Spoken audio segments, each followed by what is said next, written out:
Okay. Dallas, believe it or not, we're live. It seems like we might be live. It's crazy, but I think we're live. Is this what live looks like? We got 0 thumbs up and 0 participants. This is what live is like. This is, you know why? We've jumped the shark.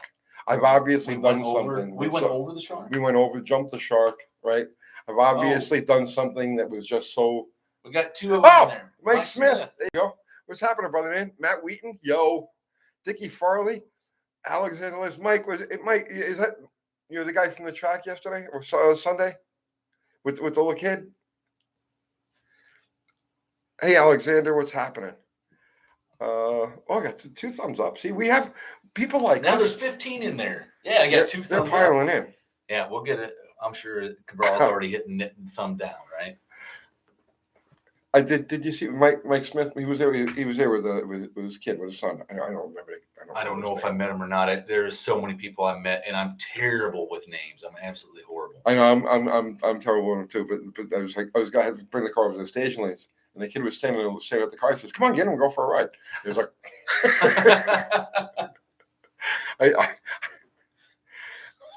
Mr. Will says we're the Jake and Elwood Blues of YouTube. It's 106 miles to Chicago. We got half a tank of gas and a full pack of full tank of gas, half a pack of smokes. It's dark and we're wearing sunglasses. Right, hit it. Right. Uncle Squirrel's in here. He's blaming squirrels again. Excellent.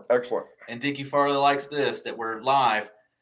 Oh, so we just got back from the Slanted Nationals a few days ago, and everybody's seen the Ruster, right? Yeah, we made that guy famous. We did the video. He still talks about it daily. Well, that's cool. That's what you're supposed to do. Inspire that young man, right? Well, you could tell he's a great kid. He's just, you know what I mean? Like there's kids just like averages, and then there's like great kids. You know what I mean? You could tell he's one of them great kids. Well, he says he wears his hat daily. So did you give him a UTG hat? We gave him a UTG hat. Did you sell some merch there or bring some merch? Mike, do me a favor, right? Send Uncle Kathy a message, right? UncleTony'sGarage@gmail.com, right? Just send her a message with your mailing information, right? Because I want to load that kid up for everything we have. Oh, Kevin S is saying hello from Cookville, which is like right up the street. Yeah, he's our neighbor. Yeah, come on over, man. Bring me some coffee. I need coffee. And it looks like everybody thinks Ruster was awesome. Somebody says they like the rubber doors. Well, how could it? Was not that's not rubber? They're steel. It's just he's got enough reinforcement out of it, Oh, it's old car guy. What's happening, man? Brian Bressam is asking, how do you get the transmission cable off of 95 Chevy truck, the round ball off the transmission ball, and then replace? On the transmission end, you take out, there's a 10 millimeter bolt. You take the bolt out, you pull the plastic part of the cable up, right? And you get a needle nose pliers. When you pull it up, a little rod is gonna pop up, and you hold the rod with the needle nose pliers and just maneuver the cable off of it. Now he's talking about a detent for like a 700 R4. I believe that's what he's talking about. Alexander lives. Do you think the 8 3/4 is overkill in a Ruster or no? Well, he trans brakes it, so no. He's shocking the drivetrain. So no, the 8 3/4 is good. If he wasn't trans braking it, then I would say yeah, it's probably overkill. But I don't know. Listen, all I know is he's been doing it a lot longer than I have, and he goes a lot faster than I do. So, who am I to second guess what he does? Super trick. That whole setup is super trick. That doesn't mean I agree. I agree with all of his various concepts, because conceptually, really we're doing 2 different things. But I'm still impressed by what he's done. And I'm nobody to second guess his technology. I think I have some different ideas of how to go about it. Well, FUBAR just put up the AHRA link, so go get yourself some merch or buy a membership. Get merch. Exactly. Yeah. But, man, Slanted Nationals, we were there for 3 days. We were there 2 days prior. I was there for 2 hours. Yeah, I was there for selling merch for 2 days. And then the Slanted Nationals, oh, man, I was worn out when that sucker was over. I got there at 12 and I was out of there by 2. Well, did you meet Ryan Peterson, who had the turbocharged Valiant? I did not. No? Okay. I did not. He drove all the way from North Dakota. I met Greg, and Greg. Well, I met a bunch of our viewers, and it was awesome meeting you. Anybody who was there that we met. Like, Thanks for coming. Thanks for supporting. Exactly. Yeah, you guys are awesome. But yeah, I was there. I was there for 2 hours. Well, he drove from North Dakota, and he brought some like Minnesota beers and some all kinds of stuff. Right, homemade wine. He makes homemade wine, and we hung out there in the pits after it all got done on Saturday, and it just rained buckets, and we were like, "Oh, dude, I guess it's time to crack some cold ones." Food Bar's putting a link up to our merch, which I'm not wearing right now. I've got one of my Dell's catalog shirts. Some guy sent me a few of these a couple of years ago, and I've just been wearing the hell out of them because they're like just so comfortable, right? Eureka 7 Wave, why did the Dodge Super B have the front hood with the 4 pins instead of the regular Chrysler Torsionbar hood? Because it's lighter. Well, first off, B bodies don't have a Torsionbar hood. A bodies don't have a Torsionbar hood. Only C bodies have Torsionbar hoods. B bodies typically have the springs. They have the hinges with I thought the springs. the early A bodies had them, don't they? The early, yeah. The early A bodies. So the first generation A bodies do. Second generations have the coiled springs. But the only Super B that had pins was the A12 car, the '69 6-pack car. And that was a lift-off hood. It was a fiberglass lift-off hood. Billy S asks, "Hey, Uncle Tony, what's the best way to get metal out of your motor? Lifter failed." Oh, I'm so sorry, my brother. I have been there. Yeah, and it's a terrible thing. Your life is going to suck. I'm going to tell you that right now. Okay, that metal. So this is what I have found. That metal eats up cam bearings. It eats up any bearing because it's mostly hardened steel. Yeah. Right. If it's a roller, it's even worse. Oh my God. So I could tell you that I ate. So we had a flat top of cam in Bottle Rocket, and it ate that cam. Okay, so when I pulled the old cam out to put the new one in, to put the roller in, I noticed that the cam bearings, right, were gone. Like literally, the cam bearings on an engine are gone. Like they're all pitted and destroyed and everything else. And the only thing trauma that I had seen was when that lifter let go and it put that metal through it. So I changed all of the bearings on the bottom end of the motor. I changed all of the rods and the mains, but there's just no way I was going to do the cam bearings in it. So I stuck it together and kept my fingers crossed, and it's been fine. But it's gonna tear them up, like to where the point that when you take the motor back out, I have to change those bearings. But yeah, you're absolutely your life is gonna suck. The best way to do it, like I had a roller cam lifter failure. Right, I had it actually cock the lifter and just ruined the cam. I don't think that's as bad. Oh man, it was metal everywhere. But it's big metal. It was shearing it off just like it was in a lathe. Right. But I pulled the whole thing apart and just cleaned it all out and rebuilt it. Well, bearings, gaskets. When you lose a flat top, it's a different like type a fine of metal. Yeah, it's fine metal, right? And it's just everywhere. Well, you might be able to just flush it out with a bunch of oil changes, right? Just go buy the cheapest. Well, I put a new cam in it, new lifter in it. Take the pan down. Trust me. The pan down. Oh no, I'm for sure I would do that. But I was thinking all the metal that's around there, everywhere inside the motor. It's going to be wherever oil travels, right? So it'll be laying up in the valley cover. It'll be like laying up in the top of the head. All right. Let's see. Magnets in the oil pan. Yeah, you can do that. I do that. I should do that. I did that after that lifter failure. And I've done it to every motor since. Ricky Vargas. Some guy has 1964 Dodge Dart GT Slant 6 for $2,500. Sounds like a sweet deal. Yeah, if the car's clean, yeah, grab it. I have a 71 Buick 455. What's the best year? Exhaust manifolds. Oh man, well, Will, there's only one of them that's really any different, and that's the 67 off of like a Wildcat. It's got to be like the big port heads off of a Wildcat. They're the only ones that's different. They're not much better than what you already have, and I'm sure if you take the ones you already have and grind on them some, it's going to absolutely blow them away. Alexander Labs. Tony, in today's video, did that brake rotor fail while someone was driving? It was in use. It was functional. Somebody had said, right? Somebody had speculated that they couldn't put it over the hub. that they had seen this before. And I saw this in the comments. I was going through the comments right before we came on here. And they said that they had seen this happen a couple of times because GM uses a couple of different size hubs. And if you put the smaller rotor won't fit over the hub. And for a while, I was like, damn, that's probably what happened. But then I realized, no, this thing was actually driven like this, because you could see that even though the crosshatch was still on the rotor, you could see that the rotor had spun with pads on it, like it had been used. It had been driven at least. Right. If they couldn't get over the hub, it'd be like an 1/8 inch off. Right. They never would have been able to get the brake, the caliper to sit down on it. So yeah, no, that wasn't it. So, but yeah, it was driving. You could see that it had actually been around the block, or at least. Los Cadaver is saying 370 Pontiac, does it share parts with the 389? Also, it's a fuel injected engine. So Pontiac was the only other one besides Chevrolet that got that Rochester, right? Yeah, 1957. So that 370 motor is the same as is similar to a 389, because I believe they used the same block all the way through the entire production run of Pontiac V8, did they not? Yeah, it's all the same dimensions. Yeah, but I couldn't tell you about running changes to the blocks and heads, as far as I know. That I don't know. I don't know either. I know they're intermediate block. Big Bear, hello. Big Bear, what's happening, brother man? It's Olive. Hey. Thumper, the sweaty fat guy. He says 370 and 389 share a lot. Pistons are different. Rods are the same.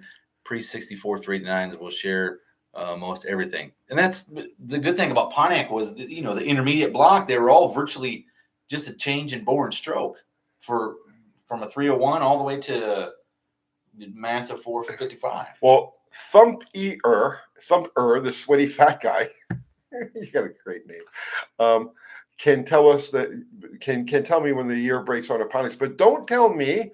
There you go. List them off in the comments, and anybody who's interested in the year breaks on that can check your comment there. Doug Narden is here. Okay, there's less fear now. Doug Narden is here. So is Need Metal. I see Need Metal and Wild Rose Garage. Harley Hawk. There you go. Yeah, and Doug Narden, he says, have no fear, Dougster is here. Yeah. Okay. Mike Smith, still waiting on the dual point distributor video. We'll get to it. We've got other, like the one today just happened and it displaced the video we were supposed to do today. So we're covered in videos really, I think, for the rest of this week. So the earliest we'll be able to do it is like Monday. AHRA Drag Racing History channel video. That's right. When are we doing that? I don't know. I want to get Jim Hall on here, who was the driver for the Golden Commandos. Well, I want to continue with Funny Car Evolution. Right. Well, he's the guy that was at the pilot of the wheel when they're doing the 2% all the way through the funny car. But that's going backwards. Now we're up to flip top cars. Now we're up to the 67, 68 hours. Yeah. So did you want to just do another video here recently, or like soon? I want to do the flip top cars. I want to do the automatic with Steve. Excuse me. Up to the. I don't know if he's really familiar with this era. I don't know. I'm not. I'm glad you are. Yeah. Well, I want to talk about the cars to the end of the automatic transmission days, which would be 1967 and 1970, because that was another period of huge evolution. Right. All right. Hey, can you hold this crazy crowd for a minute while I go get myself a water? Yeah, sure. Because I'm like, you want a water? No. Cool, refreshing water? Just bring one. Yeah, bring one. I'll drink it. Okay. All right. Oh. Kagario G says he went to school with Ruster Greg. Bought my Slant 6 Dart 30 years ago from them. Oh, well, he seems like a good dude. I'm sure his dad is probably just as nice. But it's cool that the car was just a trade-in, and he built a race car out of it. Let's get 198 Slant 6 likes. I don't know if we can do that. We're shooting. No, we're already at 212. Oh, no, I'm sorry. We're at 54. So, yeah, let's shoot for 198. Ford trucks sitting in the stadium parking lot. Wonder if they rusted out or if they shipped them slowly bit by bit. I wonder what he's talking about. You want a Pepsi? That's tepid. No, I'm okay. Okay. I need some sugar and some caffeine. I just can do the water. I can't do much sugar. Let's see. have you ever had to run a car like the truck on Bennett's Hot Rod Garage? I don't know what that's. Was there a truck on Bennett's Hot Rod Garage? There might be. I don't know. Is Jim working on a truck now? I don't know. Tom Hughes is here. What's happening, Tom?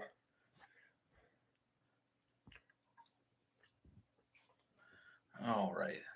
So they had a bunch of Fords sitting in a parking lot due to parts shortage a while ago. Oh, the Ford truck sitting in the parking lots. Yeah, I know what you're talking about. And that was because of the chips, right? So I imagine they probably are rusting. There's some of them that got flooded, I heard, with these storms. Like there's some in Louisiana got flooded. Eric Miller. Uncle Tony, the preload on a diff setup is high and the backlash is in spec. Will the bearings last long? No. You're talking about the crush collar? No. If you've got that, if you've got that too tight, no, the bearings will not last long. Is it different on any other brand? Most of the ones I ever messed with was like a 8.8 Ford, and they were like 15 inch-pounds rotating. Right.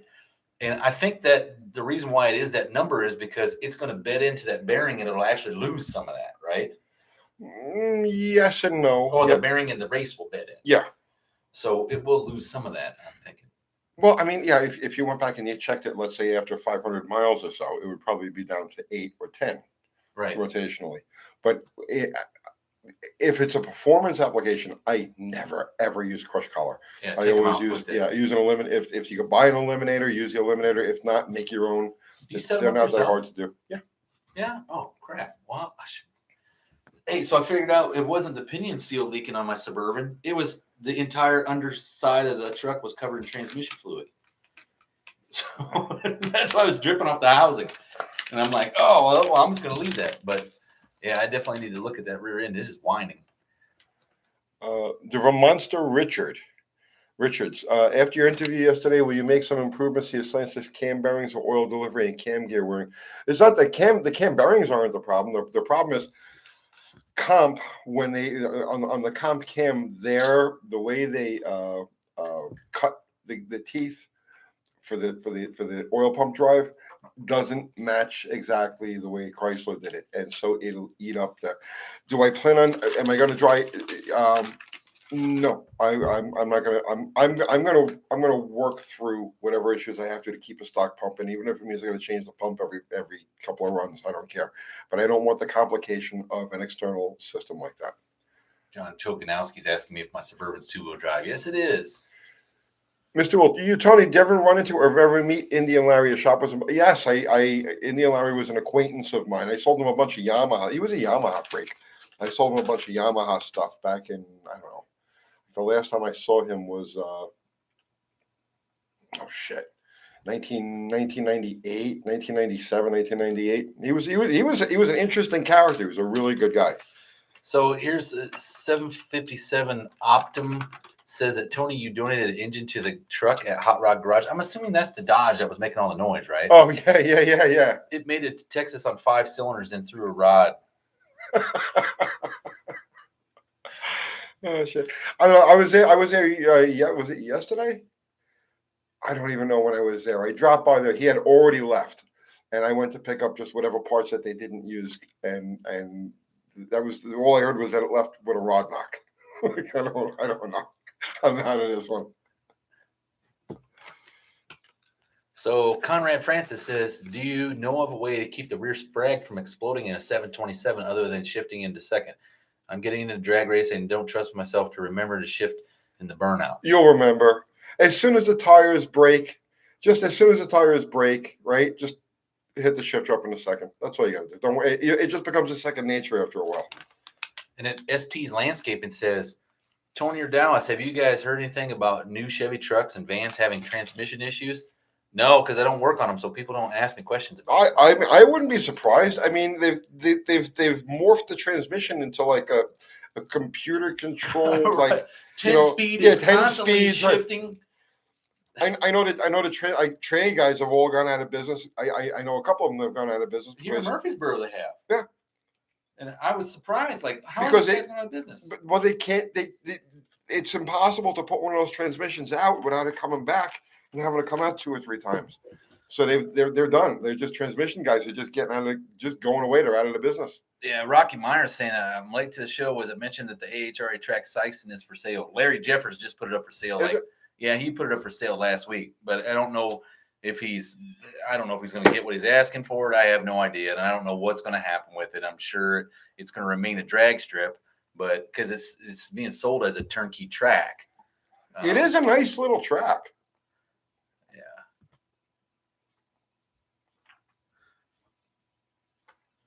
But it has nothing to do with AHRA. We're not selling the track. That's just Larry Jeffers' personal track. It's just sanctioned by the AHRA.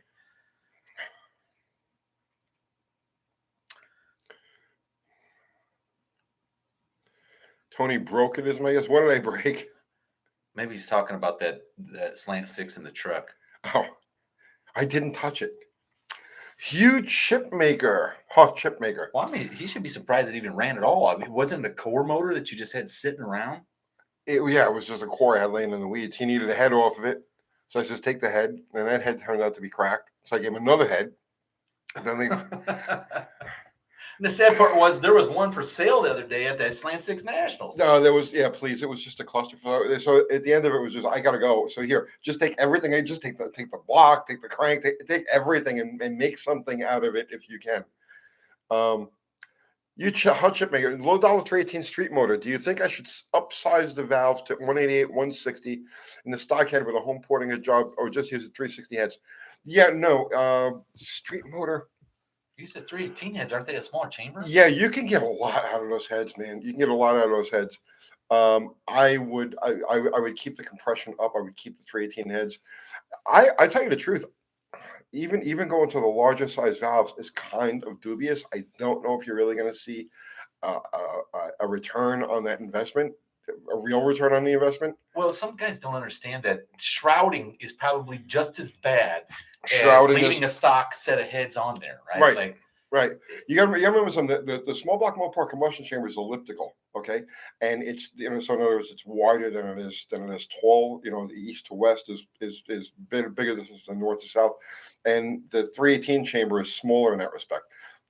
So you go to the 188 valve. So the 202 valve is as big as you can get in the 360, 340, 360 casting. And before you get a shroud, and the 188 is the biggest you can get into on the small block on the 318 head, 273 318 head. I would port, I'd back face the valves, do your bowl work, and I'd leave the stock size valves and go from there. I think you'd be surprised. Don't the valves are they're not huge, but they're not grossly undersized either. Tom Hughes is asking, did you see the carnage on Andy's engine? I have not. Hang on. Oh, it's blown up real good. Need metal. A plate is faster than a Hayabusa. Try it with a GT500 C8. The game has changed for good. The blade is neat, man. I got to tell you, it's neat. Plaid. So what happened with Andy's engine? I missed that whole thing. It looks like it broke a rod cap. Okay. Well, it broke a rod, and then it kicked the rod cap up in between the cam and a whole nother piston, and it locked the cam up, and then broke the block, and it did the normal rod coming out shit, where it's like exit stage left. Well, John Wilburn says Jeffers Motorsports Sparks is listed for $799,900, $800,000. It's just pocket change, man. That's nothing for a turnkey track. I mean, look at the equipment you're getting with the thing. Bro, I mean, $800,000. Yeah. You could buy the rest of Sykeston for $800,000. You probably could. But I know that Larry paid he paid almost that kind of money for it. And that was not including the new concession stand and all that stuff. Did you see the new concession stand or the shower houses or any of that stuff? I didn't go anywhere near any of that stuff. It's a nice place. Eureka Chevrolet wants to know if you would do anything with the North Wilkesboro track if you could. Yeah, if they give me a call. There's quite a few of them I've already called. I probably have called the North Wilkesboro track to be honest with you, because I have called every year from November to February. I call tracks. That's all I do. So let's see. French Onion says, imagine how many fluxies you could buy for $800K. You buy a lot of them, All right, right? so it's $800K or it's 200,000 fluxies. Tom Muse is saying, I can't imagine what the insurance cost is. I know. Vinny Knapp used to throw numbers at me, because like we would get booked in when we had the top fueler, or even the altered, we'd get booked into Englishtown, and they'd always pay us like next to no money, and I'd be like, Vinny, come on, it's like a little bit more, right? Because he paid like cars, like he paid like the name cars. $15,000-$16,000 to show up, and we would get like 3,000, which is okay because it would cover our expenses, right? And as soon as I would say, but Vinny, listen, nitro just went up, and he's like, do you know what it cost me to run this fucking place? Do you know what those lights cost? And then he'd go rattling off the numbers and everything, and the insurance was going, how much insurance I got to put on so you ding dongs can go oil up my track? Yeah, I mean the costs of running a drag strip are like crazy. Oh, they're nuts. They're absolutely nuts. Polybun's asking, have you ever seen exhaust valve sink into the head 1/8 of an inch? Oh, easy. Yeah. Easy. Chevrolets used to be real bad at it. Cletus bought a track. Yeah, but Cletus makes some serious loot on YouTube. Cletus doesn't also put on like an event, does he? If he does, yeah, he does. Has he put on an event? Well, it's a circle track, and he's done the Freedom 500. He's done a couple of events there, and he's gotten really good crowds. But the difference is, Cletus gets rich off of YouTube. I make a living. There's a big difference between me and Cletus. Fab Race Mod Repeat. That's Chris Cox out of Northeast Dragway. What's up, Chris? Cletus and Cars. Yeah, but Cletus and Cars, you don't have to have freaking insurance, right? Go buy insurance from one of those races. Like, it's not cheap. Do you guys have? So I'll give you an idea. Track prep. Generally, track prep, you're looking at use a barrel of glue for a weekend, right? That's $700 that you're just spraying on the ground. Right. And then that doesn't include the methanol that you cut it with. So that's another 200 or something. No, John, I still have all of the traction compound. I have 3 barrels of it. So if you're interested, hit me up. Mark Ward says liability insurance has gone crazy this year. I don't doubt it. Everything's gone crazy this year. The thing that I noticed today was somebody put up something talking about the prices of houses from like 1978 to today, but they compared it to the wage of 1978 to today, right? And it was like drastic difference.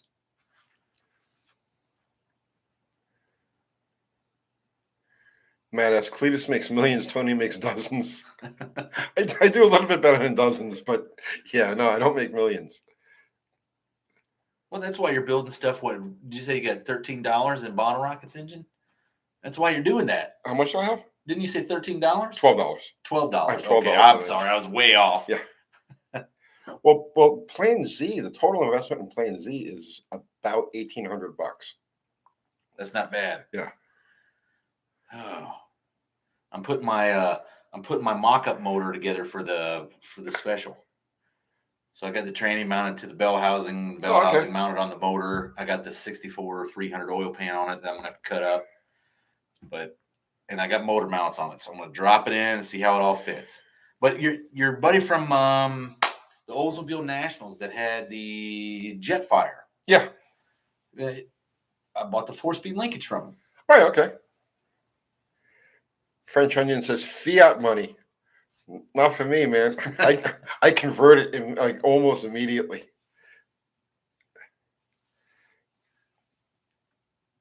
The late 60s and early 70s FE motors require hardened valve seats. I don't think so. I'm assuming those things probably have enough meat in the head to pull the heat out of them. Okay, let's see. Ooh. Yeah, I can believe that, Tom Hughes. He says he's a home inspector. The housing market is at least 30% above the taxable value. In some areas, it's over 300%. I'd say that's here. Here in Murfreesboro, houses have went through the roof. My God, they're building everywhere. Smoke and Mopar says, my son and I enjoyed the Slant Six show Sunday. Tonight we're at Gateway watching the test and tune, enjoying you live in the stands. That's excellent. Well, that's a good time. I'm doing everything I can to get the car together to go for Saturday. We're gonna try to go Saturday. Have we checked the weather? Because I know this is where we got pooped on last week. Yeah, I don't know what the weather looks like. I better check it right now. But I went through the carburetor today, right? I'm putting the 650 on it. Mechanical secondary 650. I think I got the jetting right. The smallest I got was 64s. You know, I got the Holly jet kit, right? And the smallest I have in there is 64. So I put a pair of 64s in the front, pair of 65s in the secondaries. Took the power valve out. So I think it should be about right, but we're gonna find out for sure. Hopefully, you know, my fingers are crossed, weather permitting, we really get a couple of good runs on the car on Sunday. So we got looking like the weather's going to be good. Excellent. Right? Because it was last week that somebody was like, "Hey, have you checked the weather at Sison?" And we were like, "Yeah, man, it was great." We were watching the weather. Oh my God, it rained like 4 inches on Saturday night between 2 a.m., 4 a.m. or no, from 10:30 at night to like 4 a.m. Wild Rose Garage says, Tony Cozy, I have a 354 Poly taking up room in the garage. Neat piece of cast. I love the valve covers on those engines. The Spitfire. Wouldn't that be cool in like a street rod where you could see the motor, right? Yeah. Tony G says 300 people watching, only 100 likes. Hit that like button. Good Lord. What are you guys doing? Cost you nothing. The likes and the subs do help with analytics, but I don't like to.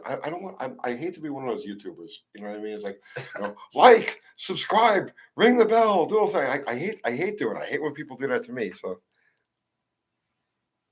the Ruster looks like the car Tony planned to build for SEMA. You were going to build a SEMA car? It was a goof. Oh, I'm assuming you were going to leave the brake pads off and rotors and all that stuff. Karen Miller, $5. Thank you, Karen. 1964 383 at 3,700 feet. How much initial timing should I add? Reduced jet size in the carb. I don't know if 3,700 feet is really at the. Would you think 37? It's obviously high altitude, but right. I would jet it down one jet size and see what happens, because it isn't really required. Because I tow over the Eastern Continental Divide, which is 2780, and it doesn't even seem to bother it. Yeah, like 3,700 is it's altitude for sure, but it's kind of within. You got to remember when they set these cars up. That's why tuning is such a big deal, and why you find so much performance in tuning. When they originally calibrated these combinations, so the 1964, and they've got the package together, and now it goes off to the calibration guy. And the calibration guy is the one who sets the distributor curve and figures out what jetting and what drop valves and everything, drop rods. So those guys compromised everything so that it would work at going, towing over mountains, or driving over mountains and down in the valley. So you've got that compromise, and I don't think that 3,700 feet. I think that's true. I really believe it's a mean average that they use. So you might be a little fat down at sea level. Exactly. You might be a little lean up top. But I think you'd be okay. I would run it with just the factory settings, right? But either way, what I was going to say, I'm probably, if you're up at 3,700. Try taking one jet out, but you can easily make that, or go down one jet size, but you can easily make that up because you can add more timing in and higher altitude. That's why the fuel octane is 85. It requires less octane. Joe K, go over there, like, subscribe, ring bells, and all that. You laugh when Tony says that. Yeah, but I never say for my own channel. I do it with other, if I'm talking about somebody else's channel, I always do that. I always tell them, go like and subscribe. But you'll never hear me do that on my own channel.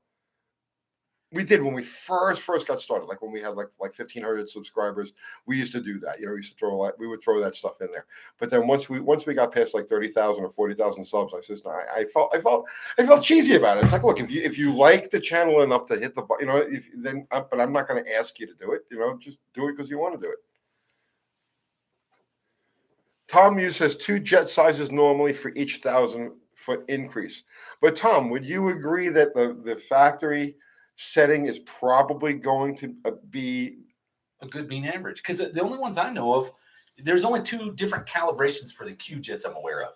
The standard calibration and the California smog bullshit calibration, right? Like no one uses except for maybe the GM dealer in 1975. But now? I do remember seeing stickers. Oh God, I remember seeing stickers, and I don't remember on what cars they were. But I do remember seeing stickers saying this vehicle specially calibrated for high altitude operation. If any of you guys have seen that sticker or know what cars that would have applied to, what manufacturers, I don't know. But I have seen that sticker over the course of my life of doing cars. This vehicle calibrated for high altitude operation.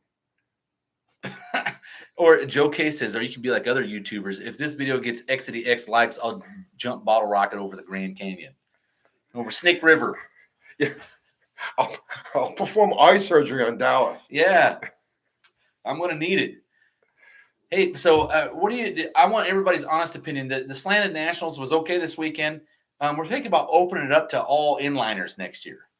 You know, not so much like maybe domestic inliners. So like your straight 8 Buick, even your 300 Ford or 240 Ford or 4-cylinder inline. Just yeah. as long as it's an inline motor, I would say I would think that would be, excuse me, a very neat event.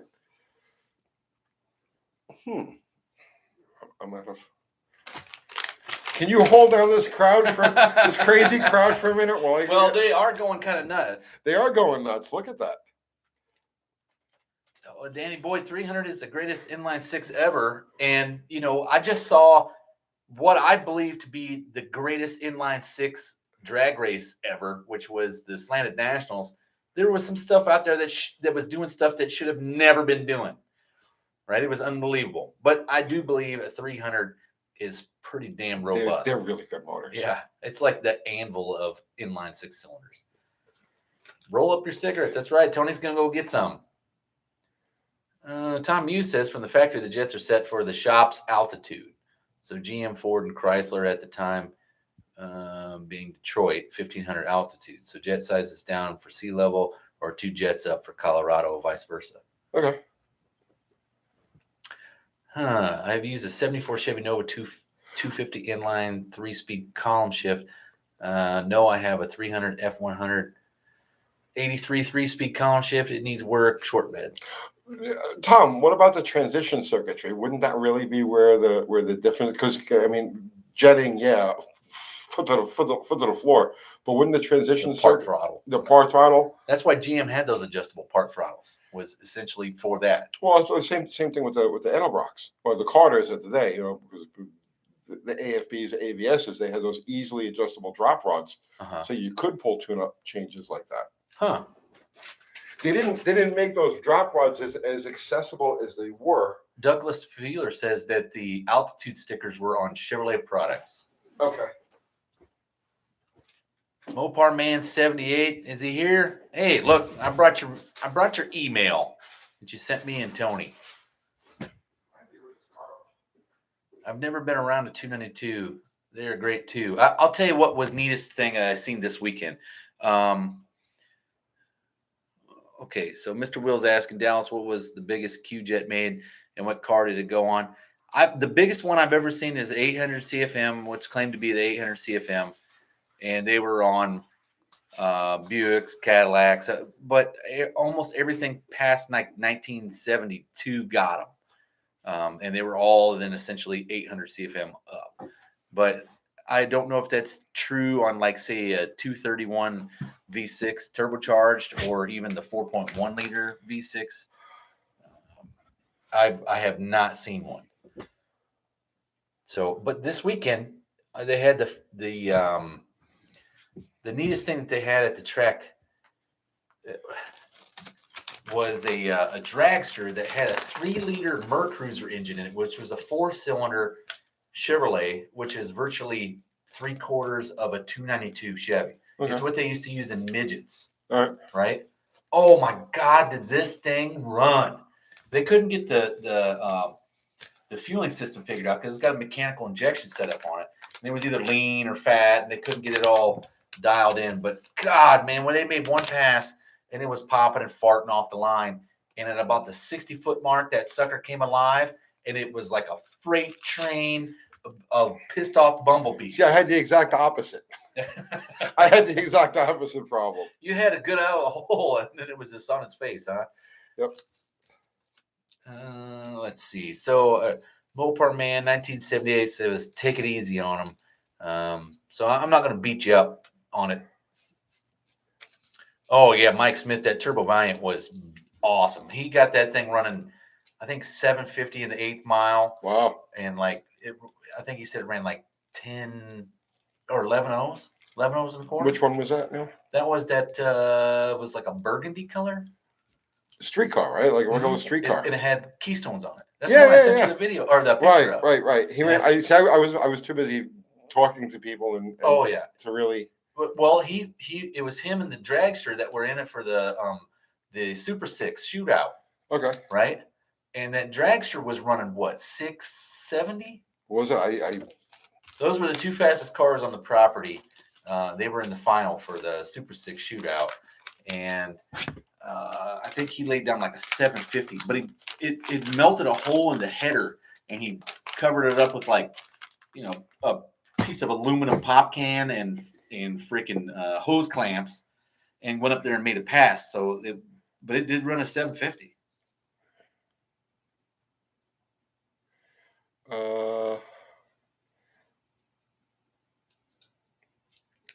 Cecil Gilbert, we need an all-analog car company if we have to start it ourselves. Well, that's what I would do. I would if it was me, you go through and you pick the engines that Tony and I had talked about with the greatest engines of all time and that have been thrown to the wolves, and you pick like the V6 Buick, the Slant 6. I don't know about small block. What would you pick for a small block? What do you mean? The most awesome engine that you would use on your analog car company. First generation small block Chevy is the obvious choice. Ah, man, I don't like them. They made millions and millions and millions, and there are still millions and millions and millions. And there's so much aftermarket tooling, even though they may not be making the stuff right now. Right. Well, it's true. The tooling is there. I don't think Chevrolet is ever going to turn that one loose, though. So Doug Narden's asking, "What did you think of my Suburban?" Oh, it was great. It towed like a dream, but it drank gas. Oof. It drank gas. She's not tuned in yet. I haven't got it dialed in. And I'll be honest with you, I was literally thrashing on that thing the week before Tony even took it because it ate the front pump seal out of the transmission. Days before it. Right. Yeah. And I could not get the carburetor dialed in. So I had to just fix the tranny and then get the carburetor in the ballpark. But Tony figured out that, we were messing with it last week before the video, before our tech video. And Tony figured out something was up with the distributor, and I took it apart, and it had a Moroso Advanced curve kit in it. And that sucker was hanging up and would not advance. And it was just giving it the 12 initial. That was it. That's why I get paid the big bucks. I guess so. But he just kept bumping the timing up, and it was like, yeah, that's a 3/4. It's actually a Joe K. It's a C20. It's back to the old designation. Hemi Cuda. I put a 454 from Winnebago in my Cutlass. It sounds like a Jake brake at high RPM. It's nosing over. That's fuel starvation, man. Yeah. John you know what? If it's out of a Winnebago, I know what is going on there. All right. So your Quadrajet is set up for an RV, and an RV is completely the opposite of what you're wanting to do for performance, right? I'll guarantee you it's got the metering rods in there that look like a sharpened pencil. They're like literally the same size all the way down. And the secondary metering rods, pop them suckers out and see what it is. And it's probably something fairly small. Eureka 7-Wave. Talk to Tony of Dallas. Instead of doing a disc brake conversion on my Newport, would it be better to use 11x3 drum brakes as a compromise? I believe standard equipment was a smaller size. I'll give my answer first, and then he goes answers. I have never in my so I'm 60 years old. I'm 59. I'll be 60. I've been messing around with cars since I'm 15 years old, 14 years old, right? It's my life. I've done everything. I have never in my life, even once remotely considered doing a disc brake conversion. It's that simple. I don't do stuff like that. I will only make modifications to a car if it helps it accelerate. Only way I will ever make a modification to a car. And since disc brakes don't help the acceleration of a car, I won't do it. Well, you actually went the opposite direction. I go the opposite direction, right? I get cars with disc brakes and I swap them over to drum. So so that's the one aspect of it. The second aspect of it is because I don't trust aftermarket parts. And it's not that I don't trust the parts to do the job that they're supposed to do. I don't trust that the replacements are going to be there.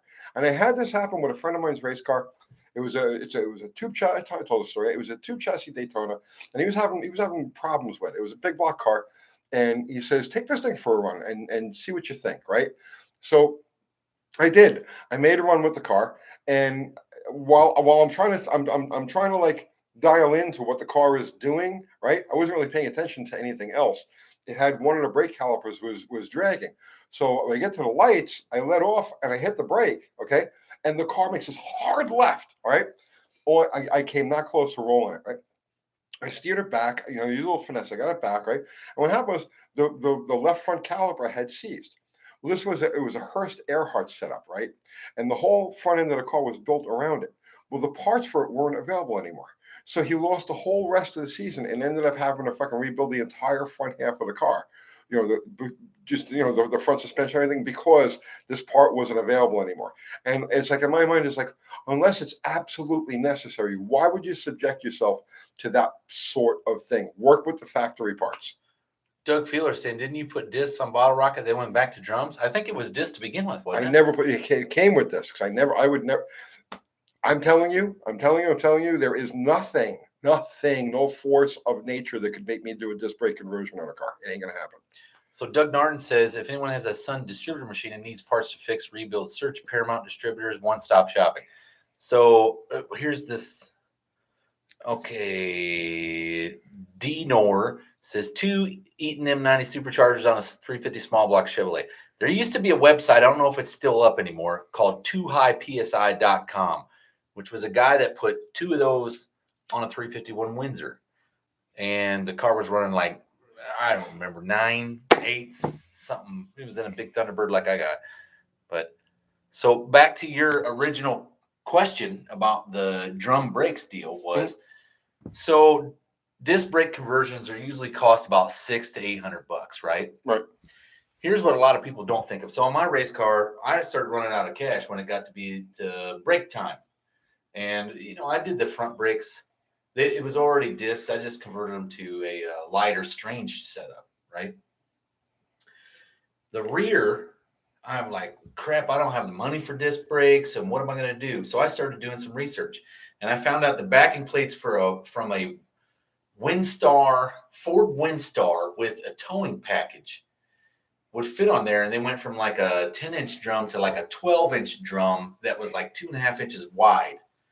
So I searched the junkyards, found me a Windstar, pulled all the brake setup off of it, and I used the wheel cylinders out of that Windstar, which were larger wheel cylinders, like a station wagon wheel cylinder.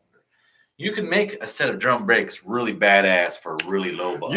Okay, so in fair, talk about drum brakes. Now, don't get me wrong. I've built cars that had disc brakes because that's the state of the art. So, like when I was doing the fuel car thing, obviously it's getting lightweight discs. I'm talking about factory cars. I'm talking about a full body, full frame car. But now you got to remember, it's like for instance, in NASCAR, they didn't even allow disc brakes until the middle 1970s. The thing had to be drum brakes. Those cars all had, when they were running 200 miles an hour, 200 plus miles an hour, and they were running with drum brakes. They were mandated to run drum brakes. And they were running road courses. And they were running road courses with drum brakes. Yeah. Well, hey, let's knock out Mopar Man 1978's question here. So he sent us an email, believe it or not. But sorry to bug you again, Dallas. This email is for you and Tony. Maybe you and him can get together on this and help me with my low budget LA 360 and on the live chat from Wednesday night, or just an email. Anyway, quick rundown of what I have and what is left for my build. 65 Dodge Dart, 2-door post, originally a slant 6 car. he's got a 360 he's going to put in there. The parts he has is 78 360 block stock rods and crank, non-emissions 360J heads with 202 valves and stock parts. Air gap dual plane 4-barrel, and then a racing 998 automatic. How many chapters are in this book? It's like 7. Yeah. What's the short version of it? Because we're rapidly losing people here. All right. So he's got an 8 3/4 with 391 gears, and let's see, the car weighs 3,200 pounds. He wants to run 355 gears. So 355s. Yeah, I to don't do know. what? I'd run them 391s. I would, unless you plan on driving it every day, every place you go. He says he's not a fan of the Hughes Whiplash cam. It sounds good, but it lacks power, especially if you're at a stop and try to do a burnout or floor it. It should.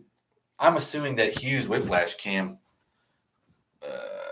probably makes some pretty good mid-range. But are they soggy on the bottom end? No, not at all. Huh. I wonder if that thing is, if everybody's putting them in retarded or something.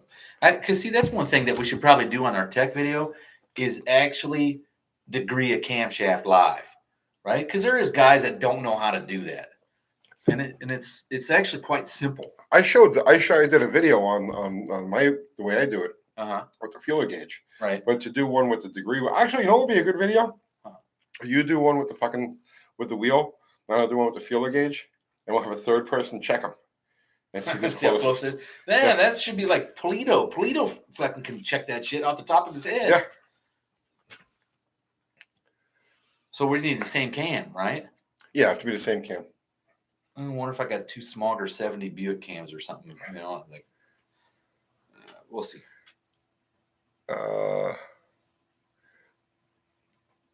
So I'm trying to figure out what he wants. Anyway, of the professional help with, greatly appreciated. So he's wanting to do. It needs to be a budget-friendly build, and he's just wanting some thoughts on it. He's going to gasket match the ports on the heads. Are the Headman shorty headers good? No, waste of time. They're good street rod headers, but you don't get any tuning effect from them. So what headers would you recommend using on a 63 to 66 A body? Because he's got a fender well. Huh? Fender well. Fender well? Do they have them? Yeah. Can you buy them? Yeah. Where at? Speedway? A Hooker makes them. I can't tell you exactly where to buy them, but yeah, fender well headers are the way to go with that on that car. The problem with doing anything on an early A body is and I guess that's why he wants to use the short headers there. It is because there's no space between the Torsionbar and the frame rail. Well, didn't those cars originally come with 273? They came with a 273, and all of them had a single exhaust, even the high performance ones. Oh, right. Okay. Right, because there's no room under there to run any kind of exhaust. Right. Okay, gotcha. So they were tight to begin with. Yeah.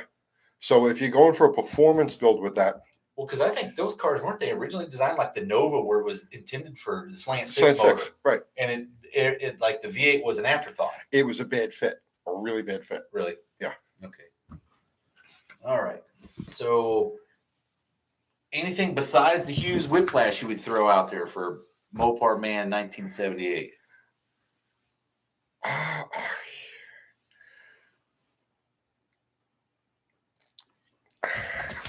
I gotta read this. I can't. Oh, it's a novel, you know.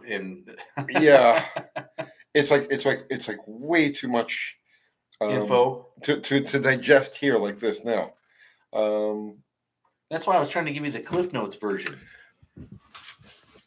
You know I have ADD, man. Yeah, well, hey, I'll tell you what. Mopar Man 1978. Shoot the question, the most desired question out of this thing that you would want answered. Well, he's got a lot of. He does have a lot of information, but it doesn't talk about what his actual goal is. What are you trying to reach here? I mean, there's a lot of pictures of the headers and some donuts, and I'm assuming he's trying to make it work in the car, but and he's got the Hughes Whiplash. Well, is this real Chrysler cam? Yeah, well, it's because it's ground Chrysler has a different diameter lifter than the Chevys, and most of back in the day, I didn't think it's like that anymore, but back in the day, most of the manufacturers had their lobe profile based on the Chevy diameter lifter, so they would just transfer a Chevy. So the pattern for the cam, it was only as wide as a Chevrolet lifter. Right.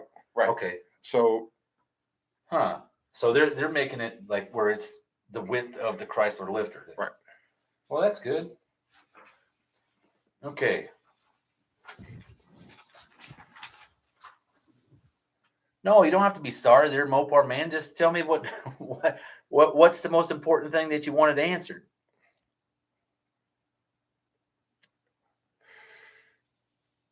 I mean, the whiplash cam is probably, if it's a mild gear car and it's a driver, right? Yeah. And he's going to use those headers, yeah, the whiplash cam is probably a perfect choice for that.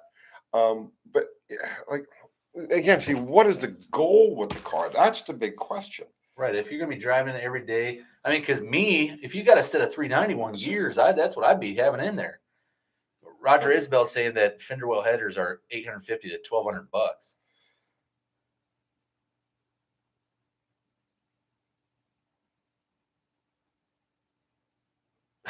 Okay, this is a street driver, right? He's okay. Same cam properly tuned, and the guys were not happy with the cam. So I need a camera. Okay, I want some lope to turn heads, but not wanting to sound like it's going to die in an intersection. Okay, so he's more interested in the street ride effect than he is a drag car. Right. So yeah, the 355, 390 gears are perfect. Those headers will work just fine for what you're trying to do. And I guess I have that cam in a 273 that I haven't been daily driving it lately, but it's been my daily driver for a while now, and I swear by it. I love that cam. So take that for what it's worth.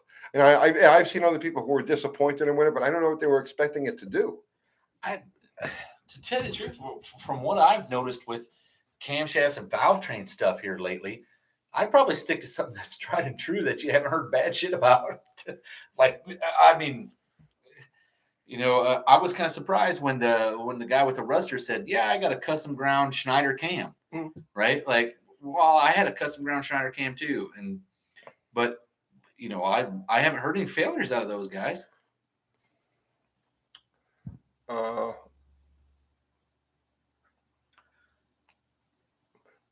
Dodge 4x4. I also recently had a comp cam eat a slant 6 oil pump gear.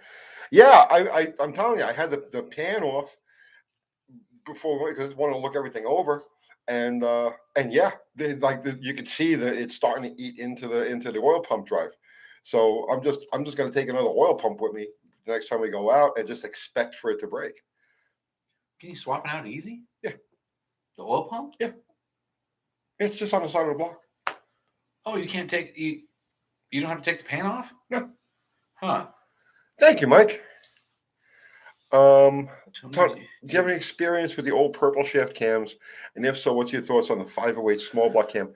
I never used this, not on a small block. I used the 509 on a big block. That was like the go-to cam. The 509 and the 528 were two great cams. Never used it on a small block, so I can't give you a first-hand experience with it. Oh, well, this is a good question. Proto Ordnance says, have you ever set up a car for racing on dirt?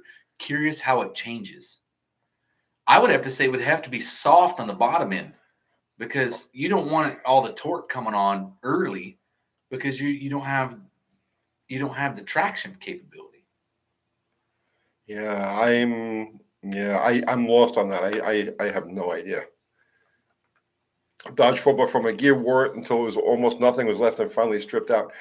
If it was a street car, right? If Plan Z was a street car, man, I'd be all freaked out about that. You know what I mean? Because it's like, how do you drive this thing knowing that it's going to be eating eating oil pump gears? But because it's a drag car, it's like, I don't really care. You know what I mean? If I get a dozen runs out of it and it eats an oil pump, then okay, fine, I'll throw another oil pump at it. But Mopar Man 1978 saying, what stall converter would you recommend with my setup? So if you have this stuff that's in the email, right here in the back of this, where you gave me the cam profile, the converter says 2,800 RPM plus. I was just going to say 2,500, but that's actually my go-to converter slip right? It's 2,500. Because what you find is you go to B&M and say, oh, okay, I need a 2,500 stall. Well, it's an off-the-shelf 2,500, and it's made for they kind of baseline them based on your engine having 350 horse and the car weighing, let's say 3,500 pounds, right? That number is baselined off of that. Well, now your car is lighter, so that converter is not going to stall as high. It might be only a 2,300 stall at that point. And if your engine makes more than the 350 horse, it may stall a little higher than that. It's all kind of a ballpark number, right? That's why you see anybody that does any serious racing, they have a custom converter made for their application. But me personally, 2,500, I've over converted them before, and it was a freaking mess. The thing would not run worth a shit. I mean, wouldn't you agree? I mean, it's almost as detrimental as under converting it, right? Well, it depends on what you're using it for too now. Right. He's talking about street rod, right? Yeah, for a street rod, yeah. No, 2,500 is something in the 2,500 RPM range. Nothing lower, right? Right. And I tell you, like, okay, so like on a typical street car, like a 3,500 RPM converter, a street converter, right? Even a 3,500 RPM converter will really act kind of like a 2,500 RPM converter if you're just driving. You know what I'm saying? You'll notice it. You'll notice the looseness of the converter if, let's say, you try to drive up like a hill. You know what I mean? Or let's say you're getting started. You're going to climb the driveway. Okay, you'll see the converter then. It'll slip like crazy. But if you're just like pulling away from a stoplight, like normal driving, even like a 3,500 RPM converter will still kind of act like a 25. You don't really. Does that make any sense? It's only when you really hit it that it flashes. You'll see that, right? Yeah, and you'll never see the whole entire 2,500 out of it anyway. Right. You put a 2,500 RPM converter in a car that has like a 1,800, like a factory, type of converter, and you won't even notice the difference. You won't, typically you won't notice the difference. Mike Collins says the 340 is the best LA and it ain't even close. Is that true? It's a good motor, yeah. I mean, it's hard to argue with that. I've never had one. Kevin Whitney, I have a used 10-inch 3,500 RPM street strip converter in a 4-weight stroker. It drives pretty much normal, flash when you put your foot into it. Right, exactly. That's what I'm saying.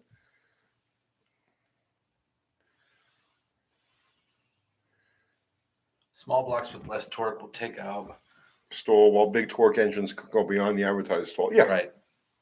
Yeah, really, honestly, the stall. Okay, so like the stall rating on a converter it's not cast in stone. Right. It's like it's a ballpark. It's a ballpark, and it'll change from hot to cold. You know what I mean? Like as the fluid thins, the stall goes up.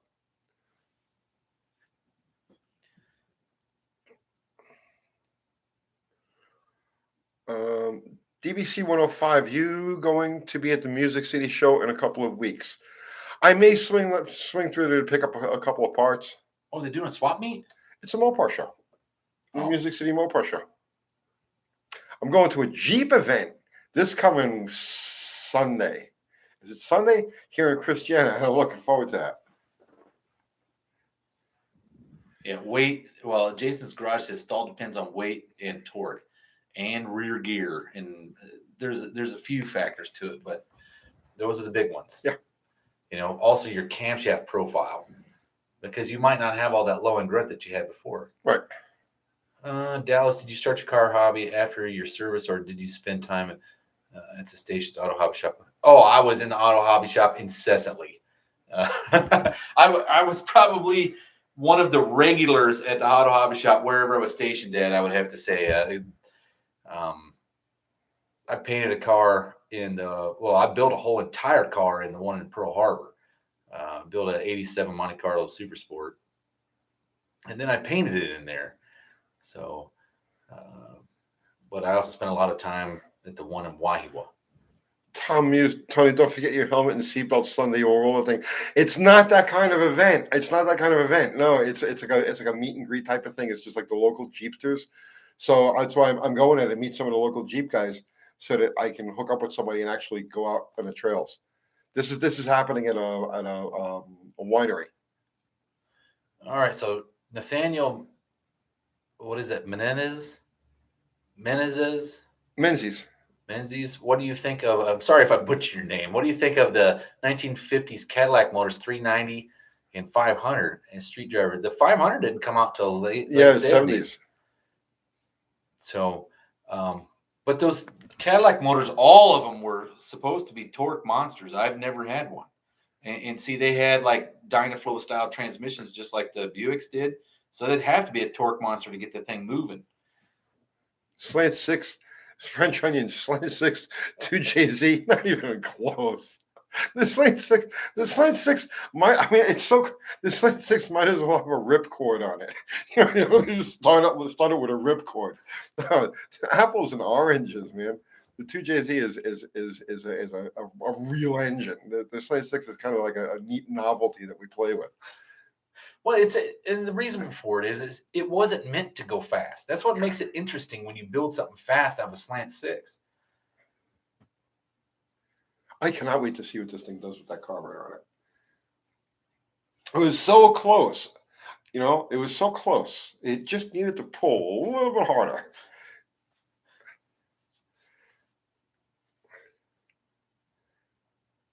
So Zero Fox Given Yeah. says, so I have a theory on the lifter leak down. You've experienced the 340 springs may be collapsing with the size of the cam, therefore causing the lifters to bottom out and not be able to keep. No. Wait, let me try that again. Let me read that again.